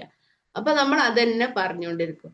അതേസമയം അത് പിടിച്ച് വലിച്ച് കയറുമ്പോ നമ്മള് കുഴപ്പമില്ല, ശ്രദ്ധിച്ച് അതൊക്കെ ആവാം എന്നുള്ള രീതിയിലാണെങ്കിൽ എന്ത് ചെയ്യും? ആ കുട്ടി ഒരു കയറ്റം പഠിക്കും എന്നുള്ളതാണ്. പിന്നെ നമ്മൾ വലുതാകുമ്പോ ഒരു മാവുമ്മൽ കയറാത്ത മക്കള് എന്തിനാ പറ്റുക എന്ന് പറയും. നമ്മൾ ആദ്യം തന്നെ അവന്റെ കഴിവിനെ ഇവിടുന്ന് നുള്ളി കളഞ്ഞിട്ടുണ്ടാവും അല്ലെ? ഒരു എന്താ പറയാ, ഒരു ചുമരുമ്മൽ കയറി, ഒരു ജനലിൽ കയറുമ്പോ തന്നെ നമ്മൾ അത് നിരുത്സാഹപ്പെടുത്തിയ ഒരു കുട്ടിക്കൊന്നും ഒരിക്കലും ഒരു മരത്തിൽ കയറാനൊന്നും പിന്നെ കഴിയില്ല. ഒരു മാങ്ങ പൊട്ടിക്കാൻ പോലും പിന്നെ കഴിയില്ല എന്നുള്ളത്. അന്നേരം നമ്മൾ പിന്നെ പറയും, വഴക്ക് പറയും. പക്ഷെ അവന്റെ ആ കഴിവിനെ ഇവിടെ തന്നെ നമ്മൾ എന്ത് ചെയ്യുന്നുണ്ടാവും? നുള്ളി ഒഴിവാക്കിയിട്ടുണ്ടാവും. അപ്പൊ ഇങ്ങനെ കുട്ടികൾക്ക് നമ്മൾ ചെറുപ്പത്തിലെ കോൺഫിഡന്റ് ആണ് കൊടുക്കേണ്ടത്. അവിടെ സപ്രസ് ചെയ്യരുത് അവരുടെ കഴിവിനെ. മറ്റൊന്നതാണ് ടു ബി റെസ്പെക്ട്. അതായത് അത് അവർ ആഗ്രഹിക്കുന്നുണ്ട്, റെസ്പെക്ട്. നമ്മൾ പലപ്പോഴും, ഞാനിപ്പോ ഈ പറഞ്ഞപ്പോഴൊക്കെ അത് പറഞ്ഞു കഴിഞ്ഞു. അതായത് നമ്മൾ അവരെ അംഗീകരിക്കാത്തൊരവസ്ഥ. കുട്ടികളല്ലേ, തള്ളിക്കളയുക അല്ലെ? അങ്ങനെ തള്ളിക്കളയും കുട്ടികളല്ല. അവരുടെ വാക്കുകൾ നമ്മൾ, അല്ലെങ്കിൽ അവർ നമ്മളോട് എന്തെങ്കിലുമൊക്കെ ഒരു അഭിപ്രായം പറയുമ്പോ എന്താ ചെയ്യാ? നീ ഇപ്പൊ ഇതിൽ ഇടപെടണ്ട എന്ന് പറഞ്ഞ് നമ്മൾ ഒഴിവാക്കും. നമ്മൾ മനസ്സിലാക്കുക, അവരൊരു വ്യക്തിയാണ്. നമ്മൾ അത് അംഗീകരിക്കാൻ വേണ്ടി തയ്യാറാവുക. ചോദിക്കാം അവരോട് ഒരു കാര്യം, അവരോട് ചോദിച്ച നമ്മളിപ്പോ ഇത് എന്ത് ചെയ്യും, അല്ലെങ്കിൽ എൻ്റെ അഭിപ്രായം എന്ത്, അല്ലെ? ഇത് ചോദിക്കുമ്പോ അവർക്ക് എന്തായി? ഒരു ആത്മവിശ്വാസമായി, എന്നെ അംഗീകരിക്കുന്നുണ്ട്. ആ തീരുമാനം എടുക്കുക. അപ്പോഴാണ് ഈ ടു ഹാവ് ചോയ്സസ് എന്ന് പറയുന്നത്. അവർക്ക് ഒരു തീരുമാനം എടുക്കാനുള്ള ഒരു അവസരം കൊടുക്കുക. അങ്ങനെയൊക്കെ നമുക്ക് ചെയ്തുകൂടെ? എന്തെങ്കിലും ഒരു കാര്യം വരുമ്പോ ഇപ്പൊ നോക്ക്, ചെറിയ കുട്ടികളാണെങ്കിൽ നമ്മളാണ് തീരുമാനിക്കും എന്ത് ചെയ്യണം എന്നുള്ളത്. ഏത് ഡ്രസ്സ്, ഇപ്പൊ ഒരു കല്യാണത്തിന് പോവുകയാണെങ്കിൽ ഏതാ ഡ്രസ്സ് ഇടേണ്ടതെന്ന് നമ്മളാണ് തീരുമാനിക്കും. ഇത് ഇട്ടാ മതി. പക്ഷെ കുട്ടിക്ക് അത് ഇഷ്ടം ഉണ്ടാവില്ല. ഞാൻ അതിടണില്ല, ഞാൻ മറ്റേതാ ഇടണമെന്ന് പറഞ്ഞാല് നമ്മള് അത് അവിടെ പിന്നെ ഒഴിവാക്കിയിട്ട് നമ്മളെ ഇഷ്ടത്തിന് നമ്മൾ അവരെ ഡ്രസ്സ് ചെയ്യിപ്പിക്കുക. നമ്മുടെ രീതിയിൽ മുടി കെട്ടുന്നത് അവരെ ഇഷ്ടത്തിന് നമ്മൾ മുടി കെട്ടി കൊടുക്കൂല, എന്നിട്ട് നമ്മളെ ഇഷ്ടത്തിന് നമ്മൾ മുടി കെട്ടി കൊടുക്കുക. ഇങ്ങനെ കുട്ടികളെ എന്ത് ചെയ്യാ, ഒരു റെസ്പെക്റ്റ് ഇല്ലാതെ, അവരെ അംഗീകരിക്കാതെ നമ്മൾ മുന്നോട്ട് പോകുന്ന ഒരവസ്ഥ അത് ഉണ്ടാവരുത്. അത് ശരിക്കും നമ്മൾ ആ ഒരു റെസ്പെക്റ്റ് അവർക്ക് കൊടുക്കണം. ഇപ്പോ യൂണിഫോം, നീ ഇപ്പോ എങ്ങനെയാ ഭക്ഷണം കഴിക്കുന്നത്? യൂണിഫോം ഇട്ടിട്ടാണോ അല്ലെങ്കിൽ ഭക്ഷണം കഴിച്ചിട്ടാണോ ഡ്രസ്സ് ചെയ്യുന്നത്? ഇങ്ങനെ നമുക്ക് ചോദിക്കാം. പല കാര്യങ്ങളും നമുക്ക് അങ്ങനെ കുട്ടികൾക്ക് ഒരു ചോയ്സ് കൊടുക്കാം, അവരുടെ താല്പര്യങ്ങൾക്ക്. അപ്പൊ അത് കൊടുക്കുമ്പോ അവർക്കും എന്തായി? നമ്മളോടൊരു സ്നേഹവും ആ ഒരു റെസ്പെക്ട് നമുക്ക് അവർ തരും. ഇത് നമ്മള് എന്താ വിചാരിക്കുക, നമ്മളെ റെസ്പെക്ട് ചെയ്യണം, തിരിച്ച് അങ്ങോട്ടില്ല. ഇനിയിപ്പോ മക്കൾക്കായാലും വേറൊള്ളവർക്കായാലും നമ്മൾ അങ്ങോട്ട് കൊടുത്താലേ അത് ഇങ്ങോട്ട് കിട്ടുള്ളൂ. നമ്മൾ മനസ്സിലാക്കാം. നമുക്ക് രക്ഷിതാക്കളായ നമുക്കുള്ള ഒരു സ്വഭാവം, നമ്മൾ എപ്പോഴും ഈഗോന്റെ പുറത്താ നിൽക്കുക. ഞാൻ ഉമ്മയല്ലേ, ഞാൻ എന്താ ഉപ്പയല്ലേ. ഈ ഉപ്പമാരൊക്കെ പലപ്പോഴും അങ്ങനെയാണ് പെരുമാറുക. ആ ഉപ്പ എന്നുള്ള ആ ഒരു കൺസെപ്റ്റിൽ നിന്നുകൊണ്ടാണ് മക്കളോട് സംസാരിക്കുക. ശരിക്കും നമ്മളൊന്ന് അവരുടെ അടുത്തേക്ക് ഇറങ്ങിച്ചെന്ന് നമ്മൾ അവരോട് സംസാരിക്കുകയാണെങ്കിൽ എത്രയോ നല്ല ഒരു റിലേഷൻഷിപ്പ് നമുക്ക് മക്കൾക്കിടയിൽ ഉണ്ടാക്കിയെടുക്കാൻ പറ്റുന്നതാണ്. അത് ഇല്ലാതാവുന്നത് നമ്മുടെ ഈഗോ കാരണമാണ് എന്ന് മനസ്സിലാക്കുക. നമ്മൾ ആ ഈഗോ ഒന്ന് ഒഴിവാക്കിക്കൊണ്ട് നമ്മൾ മുന്നോട്ട് പോയി കഴിഞ്ഞാൽ നമുക്ക് നല്ല ഒരു ബന്ധം നമുക്ക് ഉണ്ടാക്കിയെടുക്കാൻ പറ്റുമെന്നുള്ളതാണ്. അപ്പൊ നമ്മള് കുട്ടികൾ പറഞ്ഞ് ക്വസ്റ്റ്യൻ ചെയ്യുമ്പോൾ ഒന്ന് നമ്മൾ ഈ പറഞ്ഞ കാര്യങ്ങൾ തന്നെ നമ്മൾ ഒന്നുകൂടി ഒന്ന് ചെയ്യാൻ പോവാണ്. നമ്മുടെ സമയവും പോയിക്കൊണ്ടിരിക്കുന്നത്. ഓക്കെ, നമ്മൾ പറഞ്ഞ് ക്വസ്റ്റ്യൻ ചോദിക്കുന്ന മക്കളാണെന്നല്ലേ. ഇങ്ങനെ ക്വസ്റ്റ്യൻ ചോദിക്കുന്ന മക്കളാണെങ്കിൽ നമ്മൾ മനസ്സിലാക്കുക അവര് നല്ലതിലാണ് പോകുന്നത്. അതേപോലെ മൈൻഡ് വളരെ ആക്റ്റീവ് ആയിട്ടുള്ള ഒരു മക്കളാണ് നമ്മുടെ മക്കൾ. അതാണ് നമ്മൾ മനസ്സിലാക്കേണ്ടത്. ഇമോഷണലി ഹേർട്ട്, അതായത് അവർക്ക് നമ്മൾ നേരത്തെ പറഞ്ഞു പ്രശ്നങ്ങളുണ്ട്, കുട്ടികൾക്കിടയിൽ പ്രശ്നങ്ങൾ ഉണ്ടായി. ആ ഇമോഷൻസിനെ നമ്മളോട് വന്ന് പറയുമ്പോൾ നമ്മൾ മനസ്സിലാക്കേണ്ടത് ഓല ഹാർട്ട് റെഡിയാണ് അല്ലെ. എല്ലാ ഇമോഷൻസിനെയും അവർക്ക് റെഡി ആയിട്ട് ഫീൽ ചെയ്യാൻ പറ്റുന്നുണ്ട് എന്നുള്ളത് നമ്മൾ മനസ്സിലാക്കുക. അങ്ങനെയാണ് ഏത് കാര്യം നോക്കുകയാണെങ്കിലും.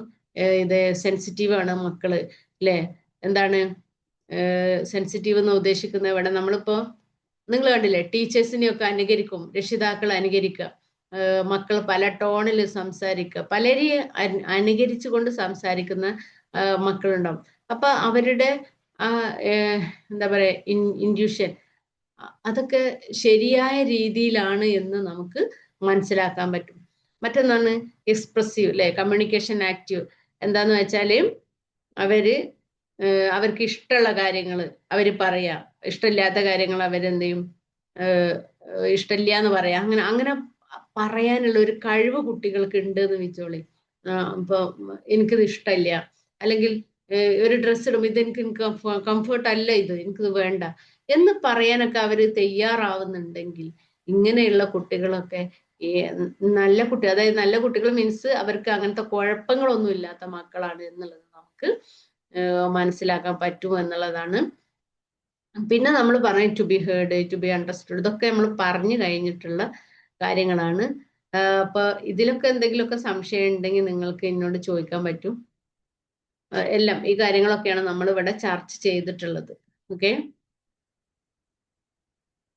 അപ്പോ ഇനി എന്തെങ്കിലും സംശയം ഉണ്ടെങ്കിൽ നിങ്ങൾക്ക് ചോദിക്കാം. പിന്നെ എൻ്റെ കോഴ്സ് അടുത്ത മാസം വരുന്നുണ്ട്. നമ്മുടെ എന്താ പറയാ ലൈഫിൽ എന്തെങ്കിലുമൊക്കെ പ്രശ്നങ്ങൾ ഉണ്ടെങ്കിൽ അത് നമുക്ക് നികത്തി മുന്നോട്ട് പോകാൻ പറ്റും. അതുപോലെ തന്നെ നമുക്ക് നല്ലൊരു കോൺഫിഡൻറ്റ്, നല്ലൊരു പേഴ്സണാലിറ്റി നമുക്ക് എങ്ങനെ ഉണ്ടാക്കിയെടുക്കാം അല്ലെ. നല്ലൊരു പേഴ്സൺ ആവുക എന്നുള്ളത് എല്ലാവരെയും ആഗ്രഹമാണ്. നല്ല രക്ഷിതാവുക. ഇപ്പൊ നമ്മള് ഒരു കുട്ടികളെ നോക്കൂ നിങ്ങള്. ഇപ്പോ ഇവിടെ ഞാൻ എഴുതി വെച്ചിട്ടുണ്ട്, parent is not controlling a child, it is a guiding a human being. Our goal is not to raise perfect kids but emotional strong and confident human ആണ്. ഇതാണ് നമുക്ക് വേണ്ടത്. അതെന്താന്ന് വെച്ചാല്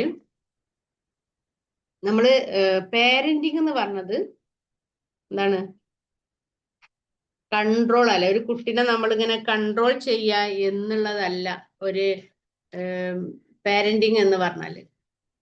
പിന്നെന്താണ്, അതൊരു മനുഷ്യനെ നല്ല രീതിയിൽ നയിക്കലാണ് അല്ലേ.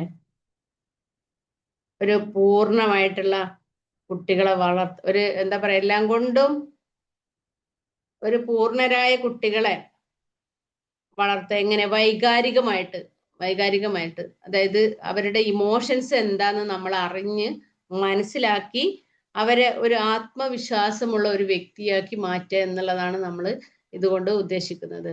അപ്പൊ നമുക്ക് എങ്ങനെയും കുട്ടികൾ വളരെ നല്ലൊരു വ്യക്തിയാണ്. അപ്പൊ സമൂഹത്തിലേക്ക് ഇറങ്ങുമ്പോൾ ഇപ്പൊ ഒരു ഓട്ടോറിക്ഷ ഡ്രൈവർ ആണെങ്കിൽ പോലും അവിടെ ഒരു എത്തിക്സ് അല്ലേ, എന്താ പറയാ, നിങ്ങൾ കണ്ടിട്ടില്ലേ, ഓട്ടോറിക്ഷന്നൊക്കെ ലക്ഷങ്ങള്, അതുപോലെ കല്യാണത്തിനൊക്കെ വെച്ച സ്വർണങ്ങളൊക്കെ കിട്ടി അതൊക്കെ തിരിച്ചു കൊടുക്കുന്ന ഒരാള്. ഇപ്പൊ എത്തിക്സ്, അത് നമ്മുടെ എന്താ സത്യസന്ധത, നമ്മുടെ മൊറാലിറ്റി, ഇതെല്ലാം ഒത്തിണങ്ങിയ ഒരു നല്ല ഒരു പേഴ്സൺ ആക്കി തീർക്കുക എന്നുള്ളതാണ് നമ്മുടെ ഒരു ലക്ഷ്യം എന്ന് പറയുന്നത്. കുട്ടികൾ എങ്ങനെ വളരുക എന്നുള്ളതല്ല. അപ്പൊ നമുക്കറിയാം വിദ്യാഭ്യാസം പല രീതിയിലും നമുക്ക് വിദ്യാഭ്യാസം കുട്ടികൾക്ക് കൊടുക്കാൻ പറ്റും. പക്ഷേ ശരിയായ ഒരു വിദ്യാഭ്യാസം എന്ന് പറയുന്നത് ഒരു കുട്ടിയുടെ എല്ലാ നിലക്കുള്ള ഒരു വളർച്ചയാണ് ഒരു വിദ്യാഭ്യാസം എന്നുള്ളത് കൊണ്ട് ഉദ്ദേശിക്കുന്നത്. ഇപ്പൊ ഈ എന്താ പറയാ, ഡോക്ടേഴ്സിനെ കുത്തിക്കൊല്ലുന്ന, അല്ല ഡോക്ടേഴ്സ് പിന്നെ ചെയ്യുന്ന, അത് പിന്നെ പല രീതിയിലുള്ള ആക്രമണങ്ങളിൽ ഏർപ്പെടുന്ന, നിങ്ങൾക്കറിയാലോ, പല പല നല്ല നല്ല ഉദ്യോഗത്തിൽ നിൽക്കുന്ന അല്ലെങ്കിൽ ഹൈ ലെവലിൽ നിൽക്കുന്ന ആളുകളൊക്കെയാണ് ജയിലിൽ പോകുന്നതും കുറ്റകൃത്യങ്ങൾ ചെയ്യുന്നതും ഒക്കെ. അപ്പോ ഇതൊക്കെ എന്തുകൊണ്ട് സംഭവിക്കുന്നു നമ്മൾ ആലോചിച്ച് നോക്കുക. ഇവരെയൊക്കെ വളർത്തിക്കൊണ്ട് വരുന്നതിലുള്ള പാകപ്പിഴവുകളാണ് ഇങ്ങനെ സംഭവിച്ചുകൊണ്ടിരിക്കുന്നത്. ഇപ്പൊ പണ്ട് പറഞ്ഞിട്ടില്ലേ, ഇവിടെ അടുത്തും അങ്ങനെ എന്തോ ഒരു സംഭവം നടന്നിട്ടുണ്ട്. നമ്മൾ പണ്ടൊക്കെ പറയുന്ന ഒരു കാര്യമാണ്, കുമ്പളം കട്ട് വന്ന് കറി വെച്ചപ്പം ഉമ്മ ചോദിച്ചിട്ടില്ല ഇത് എവിടുന്നാണ് കിട്ടിയത് എന്നുള്ളത്, അതുകൊണ്ടാണ് ഞാൻ പിന്നെയും പിന്നെയും കട്ട് ഇങ്ങനെ ജയിലിലായി പോയത് എന്നൊക്കെ. അപ്പോ അവിടെയൊക്കെ നമ്മൾ ഈ ഒരു എത്തിക്സ്, മൊറാലിറ്റി ഒക്കെ നമ്മൾ കുട്ടികളിൽ വളർത്തി കൊണ്ടുവരികയാണെങ്കിൽ നമ്മുടെ മക്കൾ നല്ലൊരു വ്യക്തികളായി തീരും എന്നുള്ളതാണ്. അപ്പൊ അതിന് വേണ്ടി നമ്മൾ ചെയ്യേണ്ടത് നമ്മളെ കുട്ടികളുടെ ഇമോഷൻസിനെ നമ്മൾ ആദ്യം അറിയണം. അപ്പൊ അതിനെ നമ്മൾ അംഗീകരിക്കുമ്പോഴാണ് ഈ കുട്ടികൾക്ക് മറ്റുള്ള ആളുകളുടെ പ്രയാസങ്ങളും അവരോട് സിമ്പതി അല്ല എമ്പതി കാണിക്കാനും അവരെ സഹായിക്കാനുള്ള മനസ്സൊക്കെ അവർക്ക് ഉണ്ടാവണമെങ്കിൽ നമ്മുടെ കുട്ടികൾക്ക് അങ്ങനത്തെ സന്ദർഭങ്ങൾ വരുമ്പോൾ നമ്മൾ അത് അഡ്രസ്സ് ചെയ്യണം. കുട്ടികൾ ഓരോരോ കാര്യങ്ങൾ നമ്മൾ അഡ്രസ്സ് ചെയ്തിട്ടില്ലെങ്കിൽ അവർക്കത് മനസ്സിലാവില്ല. ഇപ്പൊ കുട്ടിക്ക് വിഷമമുണ്ടായി, കുട്ടി ആരെങ്കിലും സങ്കടപ്പെടുത്തി, അപ്പൊ ആ എന്ന് പറയുന്ന കാര്യം നമ്മൾ എന്ത് ചെയ്യുന്നു, അത് അംഗീകരിക്കുന്നു, അവരോട് ചോദിച്ച് മനസ്സിലാക്കുന്നു, അതിന് നമ്മൾ പരിഹാരം കണ്ടു കൊടുത്തു കഴിഞ്ഞാൽ അപ്പൊ കുട്ടിക്ക് മറ്റുള്ളവരുടെയും തൻ്റെ സഹപാഠികളെയും തൻ്റെ കൂടെയുള്ള തൻ്റെ കുടുംബക്കാരുടെയും ഒക്കെ വിഷമങ്ങൾ മനസ്സിലാക്കാനും അതിന് പരിഹാരം കാണാനുള്ള ഒരു കഴിവ് അപ്പോഴാണ് കുട്ടിക്ക് ഉണ്ടാവുന്നത്. അപ്പൊ കുട്ടിക്ക് ഇങ്ങനത്തെ കാര്യങ്ങൾ ഒന്നും വരുമ്പോ നമ്മൾ അവഗണിച്ചു കഴിഞ്ഞാൽ കുട്ടി എന്ത് ചെയ്യും, അങ്ങനത്തെ കാര്യങ്ങളെ അവഗണിക്കും. അപ്പൊ നമ്മള് ആദ്യം ചെയ്യുന്ന കുട്ടിയെ പരിഗണിക്കണം. കുട്ടിയെ നമ്മൾ പരിഗണിച്ചു കഴിഞ്ഞാൽ മാത്രമേ അവൻ മറ്റുള്ളവരെ പരിഗണിക്കുകയുള്ളൂ. അതാണ് ഇതിൽ നിന്ന്, ഈ ഒരൊറ്റ സെന്റൻസിൽ നിന്ന് നിങ്ങൾക്ക് മനസ്സിലാക്കേണ്ട ഒരു കാര്യം എന്ന് പറയുന്നത്. ഞാൻ ഇത്രയും പറഞ്ഞതിലും ഉള്ളത് അത് തന്നെയാണ്. കുട്ടികളെ നമ്മൾ ഒരു വ്യക്തിയായി പരിഗണിക്കുക, അവരുടെ ഇമോഷൻസിനെ നമ്മൾ മനസ്സിലാക്കുക, അങ്ങനെ നമ്മൾ മുന്നോട്ട് പോവുക. നമ്മൾ കുട്ടിക്ക് ഒരു മോഡലാവുക. കുട്ടികൾ എന്ന് പറയുന്നത് നമ്മളെ കണ്ട് വളരുകയാണ്, അവർ നമ്മളെ അങ്ങ് അനുകരിക്കുകയാണ് ചെയ്യുന്നത്. ഇപ്പൊ നിങ്ങൾ തന്നെ ആലോചിച്ചാൽ അറിയാം, നമ്മൾ ചെയ്യുന്ന ഓരോ കാര്യങ്ങളും നമ്മളെ കുട്ടികളെ അനുകരിക്കുന്നുണ്ട്. അപ്പൊ ടീച്ചേഴ്സിനെ അനുകരിക്കും, രക്ഷിതാക്കളെ അനുകരിക്കും, ഓരോ കുട്ടികളും അങ്ങനെയാണ്. അപ്പൊ നമുക്ക് എപ്പോഴും കുട്ടിക്ക് ഒരു റോൾ മോഡലായി നമ്മൾ നിൽക്കുക എന്നുള്ളതാണ്. നമ്മള് കുട്ടികളെ ഇങ്ങനെ പറഞ്ഞ് പഠിപ്പിക്കേണ്ട ആവശ്യമില്ല, അവർ കണ്ടു വളരുന്നത് അവരെന്താണോ കാണുക. അപ്പൊ ഞാൻ എപ്പോഴും പറയുന്ന ഒരു കാര്യമുണ്ട്, എല്ലാ ക്ലാസ്സിലും പറയുന്നത് തന്നെയാണ്, നമുക്കൊരു 2 or 3 മക്കളുണ്ടെങ്കിൽ അത്രയും CCTV നമ്മുടെ വീട്ടിലുണ്ട് എന്ന് നമ്മൾ കരുതിയാൽ മതി. CCTVന്റെ പണി എന്താ, എല്ലാം ഒപ്പിയെടുക്കുക എന്നുള്ളത്. ഇത് തന്നെയാണ് നമ്മുടെ മക്കളും ചെയ്യുന്നത്. അപ്പൊ അതുകൊണ്ട് നിങ്ങള് കുട്ടികൾക്ക് ഒരു മാതൃകയാവുക എന്നുള്ളത്, ഒരു റോൾ മോഡലായിട്ട് എൻ്റെ ഉമ്മയെ എൻ്റെ ഉപ്പയാണ് ഞാൻ കണ്ട് വളർന്നത്, അവരിൽ നിന്നാണ് ഇത് കിട്ടിയത് എന്ന് പറയാൻ നമ്മുടെ മക്കൾക്ക് കഴിയണം എന്നുള്ളതാണ്. അതുപോലെ തന്നെ കുട്ടിക്ക് നമ്മൾ എപ്പോഴും അവൈലബിൾ ആയിരിക്കണം. കുട്ടിക്ക് എപ്പോഴും നമ്മൾ ഒരു പെർഫെക്റ്റ് പാരന്റ് എന്നതിൽ അപ്പുറം കുട്ടിയുടെ അടുത്ത് എപ്പോഴും പ്രസന്റ് ആയിട്ടുള്ള ഒരു പാരന്റ് ആവുക എന്നുള്ളതാണ്. അതായത് നമ്മൾ ഇപ്പോ നമ്മളെല്ലാം പെർഫെക്റ്റ് ആവണം, നമ്മൾ അങ്ങനെയാണ് ചിന്തിക്കുന്നത്. പെർഫെക്റ്റ് കാര്യങ്ങളൊക്കെ നല്ല രീതിയിലാവണം അങ്ങനെ ചിന്തിക്കും. പക്ഷെ നമ്മൾ എപ്പോഴും കുട്ടിക്ക് അവൈലബിൾ ആണോ എന്ന് കൂടിയാണ് നമ്മൾ കുട്ടീൻ്റെ അടുത്ത് പ്രസന്റ് ആണോ, ഇപ്പൊ ജോലിക്ക് പോകുന്ന ആളുകളൊക്കെ ആണെങ്കിൽ കൂടി അവർ വന്നു കഴിഞ്ഞാല് കുട്ടികളുടെ കൂടെ ചെലവഴിക്കുന്നുണ്ടോ നോക്കണം. അപ്പോഴും കുട്ടികൾ വേറൊരു വഴിക്കും നമ്മൾ വേറൊരു വഴിക്കും ആണെങ്കിൽ സംഗതി നടക്കൂല. അപ്പൊ നമ്മുടെ കുട്ടികൾ നമ്മൾ വിചാരിച്ച രീതിയിലാവുകയില്ല. അപ്പൊ അവർക്ക് വേണ്ടി നമ്മൾ സമയം കണ്ടെത്തി അവരുടെ കൂടെ ആയിരിക്കണം നമ്മൾ കഴിയേണ്ടത്. അതായത് കുട്ടിക്ക് ഇപ്പൊ ചെറുപ്പത്തിലെ കുട്ടിക്ക് അമ്മ എന്ന് പറയുന്നത് ഭയങ്കര ലഹരിയാണ് കുട്ടിക്ക്. മനസ്സിലായോ? അപ്പൊ കുട്ടി ചിരിക്കുന്നു, കുട്ടിയോടൊപ്പം ചിരിക്കുന്നു, അമ്മ ചിരിക്കുന്നു, അമ്മ കരയുന്നു, ഇങ്ങനെ. അപ്പോ ഈ സന്ദർഭത്തിലെല്ലാം കുട്ടി എപ്പോഴും അമ്മയോടൊപ്പമാണ്. അമ്മന്റെ കൂടെ കളിക്കുന്നു, അല്ലേ? കുട്ടി അങ്ങനെ നമ്മൾ ആലോചിച്ചാൽ തന്നെ അറിയാം, നമ്മളെ കൂടെയാണ് എപ്പോഴും കുട്ടി ഉള്ളത്. നമ്മളില്ലാതെ കുട്ടിക്ക് എന്തില്ല, ഒരു ഒരു കാര്യമില്ല. എപ്പോഴും അമ്മ വേണം. അപ്പൊ അങ്ങനെയുള്ള ഈ കുട്ടിയെ പിന്നെ നമ്മൾ അന്ന് നമ്മളിൽ നിന്ന് അകന്നു കഴിഞ്ഞാൽ എന്തായി? കുട്ടിക്ക് ആ ലഹരി നഷ്ടപ്പെടും. അപ്പോ കുട്ടിക്ക് എന്നും അമ്മ ലഹരിയായിരിക്കണം. അതാണ് അതായത് അമ്മ ഇല്ലാതെ കഴിയില്ല. അങ്ങനെ അത്രയും ഒരു അറ്റാച്ച്മെന്റ് ഉണ്ടാക്കിയെടുക്കുക പറയാനുള്ളത് ചെറുപ്പത്തില്. പിന്നെ ഡിറ്റാച്ച്മെന്റ് വേണം, അതിനെ ഞാൻ പിന്നീട് ഒരു ക്ലാസ്സിൽ നമുക്ക് പറയാം. പക്ഷേ മനസ്സിലാക്കുക, നമ്മൾ കുട്ടികൾക്കൊരു സമയം കൊടുത്ത് അവരുടെ കൂടെ നമ്മൾ സമയം ചെലവഴിച്ചാൽ മാത്രമാണ് നമ്മൾ വിചാരിക്കുന്ന രീതിയിൽ നമുക്ക് മക്കളെ കിട്ടുള്ളൂ. അല്ലെങ്കിൽ അവര് വേറെ ലഹരി തേടി പോകും എന്നുള്ളതാണ് എനിക്ക് പറയാനുള്ളത്. അവരാഗ്രഹിക്കുന്ന സംഭവം കിട്ടുന്ന സ്ഥലത്തേക്ക് മക്കൾ നീങ്ങിപ്പോവും. അത് സ്വാഭാവികമാണ്, നമ്മൾ പറഞ്ഞിട്ട് കാര്യമില്ല. അത് സോഷ്യൽ മീഡിയയിലാണെങ്കിൽ അങ്ങനെ, വേറെ എവിടെയെങ്കിലും ആണെങ്കിൽ അങ്ങനെ അങ്ങോട്ട് നീങ്ങിപ്പോവും. അപ്പോൾ ഈ രീതിയിൽ കുട്ടികളെ മനസ്സിലാക്കിക്കൊണ്ട് നമ്മൾ മുന്നോട്ട് പോവുക. അവരുമായിട്ട് നമ്മളൊരു നല്ലൊരു കണക്ഷൻ ഉണ്ടാക്കിയെടുക്കുക. ആ കണക്ഷൻ മുറിഞ്ഞു പോവാതെ നമ്മൾ മുന്നോട്ട് പോകാൻ വേണ്ടി തയ്യാറാവുക. അപ്പൊ ഇത്രയും കാര്യങ്ങളാണ് എനിക്ക് പറയാനുള്ളത്. ഇനി നിങ്ങൾക്ക് എന്തെങ്കിലും എന്നോട് ചോദിക്കാനുണ്ടെങ്കിൽ നിങ്ങൾക്ക് ചോദിക്കാം. എന്തെങ്കിലും ഞാൻ വിട്ടുപോയത്, എന്തെങ്കിലും നിങ്ങൾക്ക് അറിയേണ്ടതുണ്ടെങ്കിൽ ഞാൻ പറഞ്ഞു തരും. ഓക്കെ.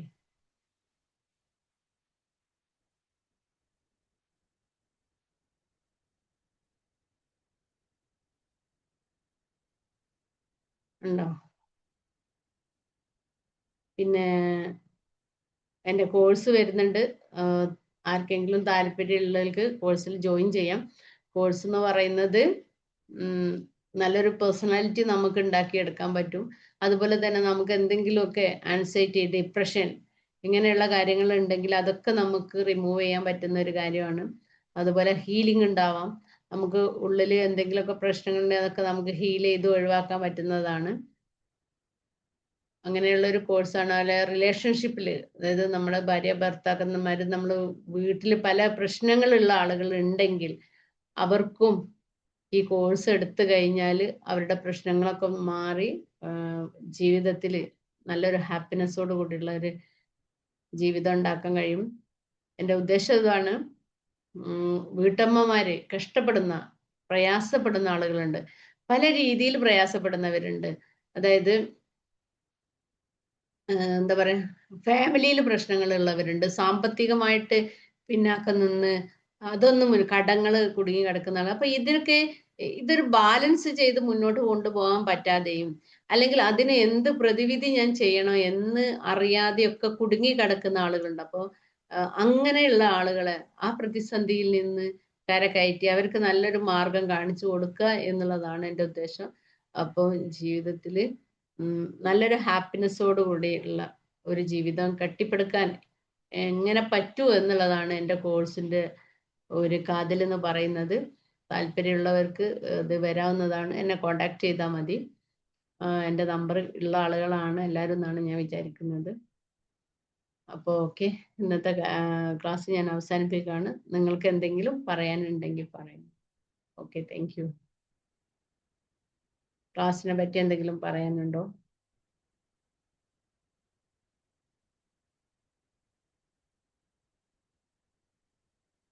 ഇല്ലെങ്കിൽ നമുക്ക് വൈൻഡ് അപ്പ് ചെയ്യാം.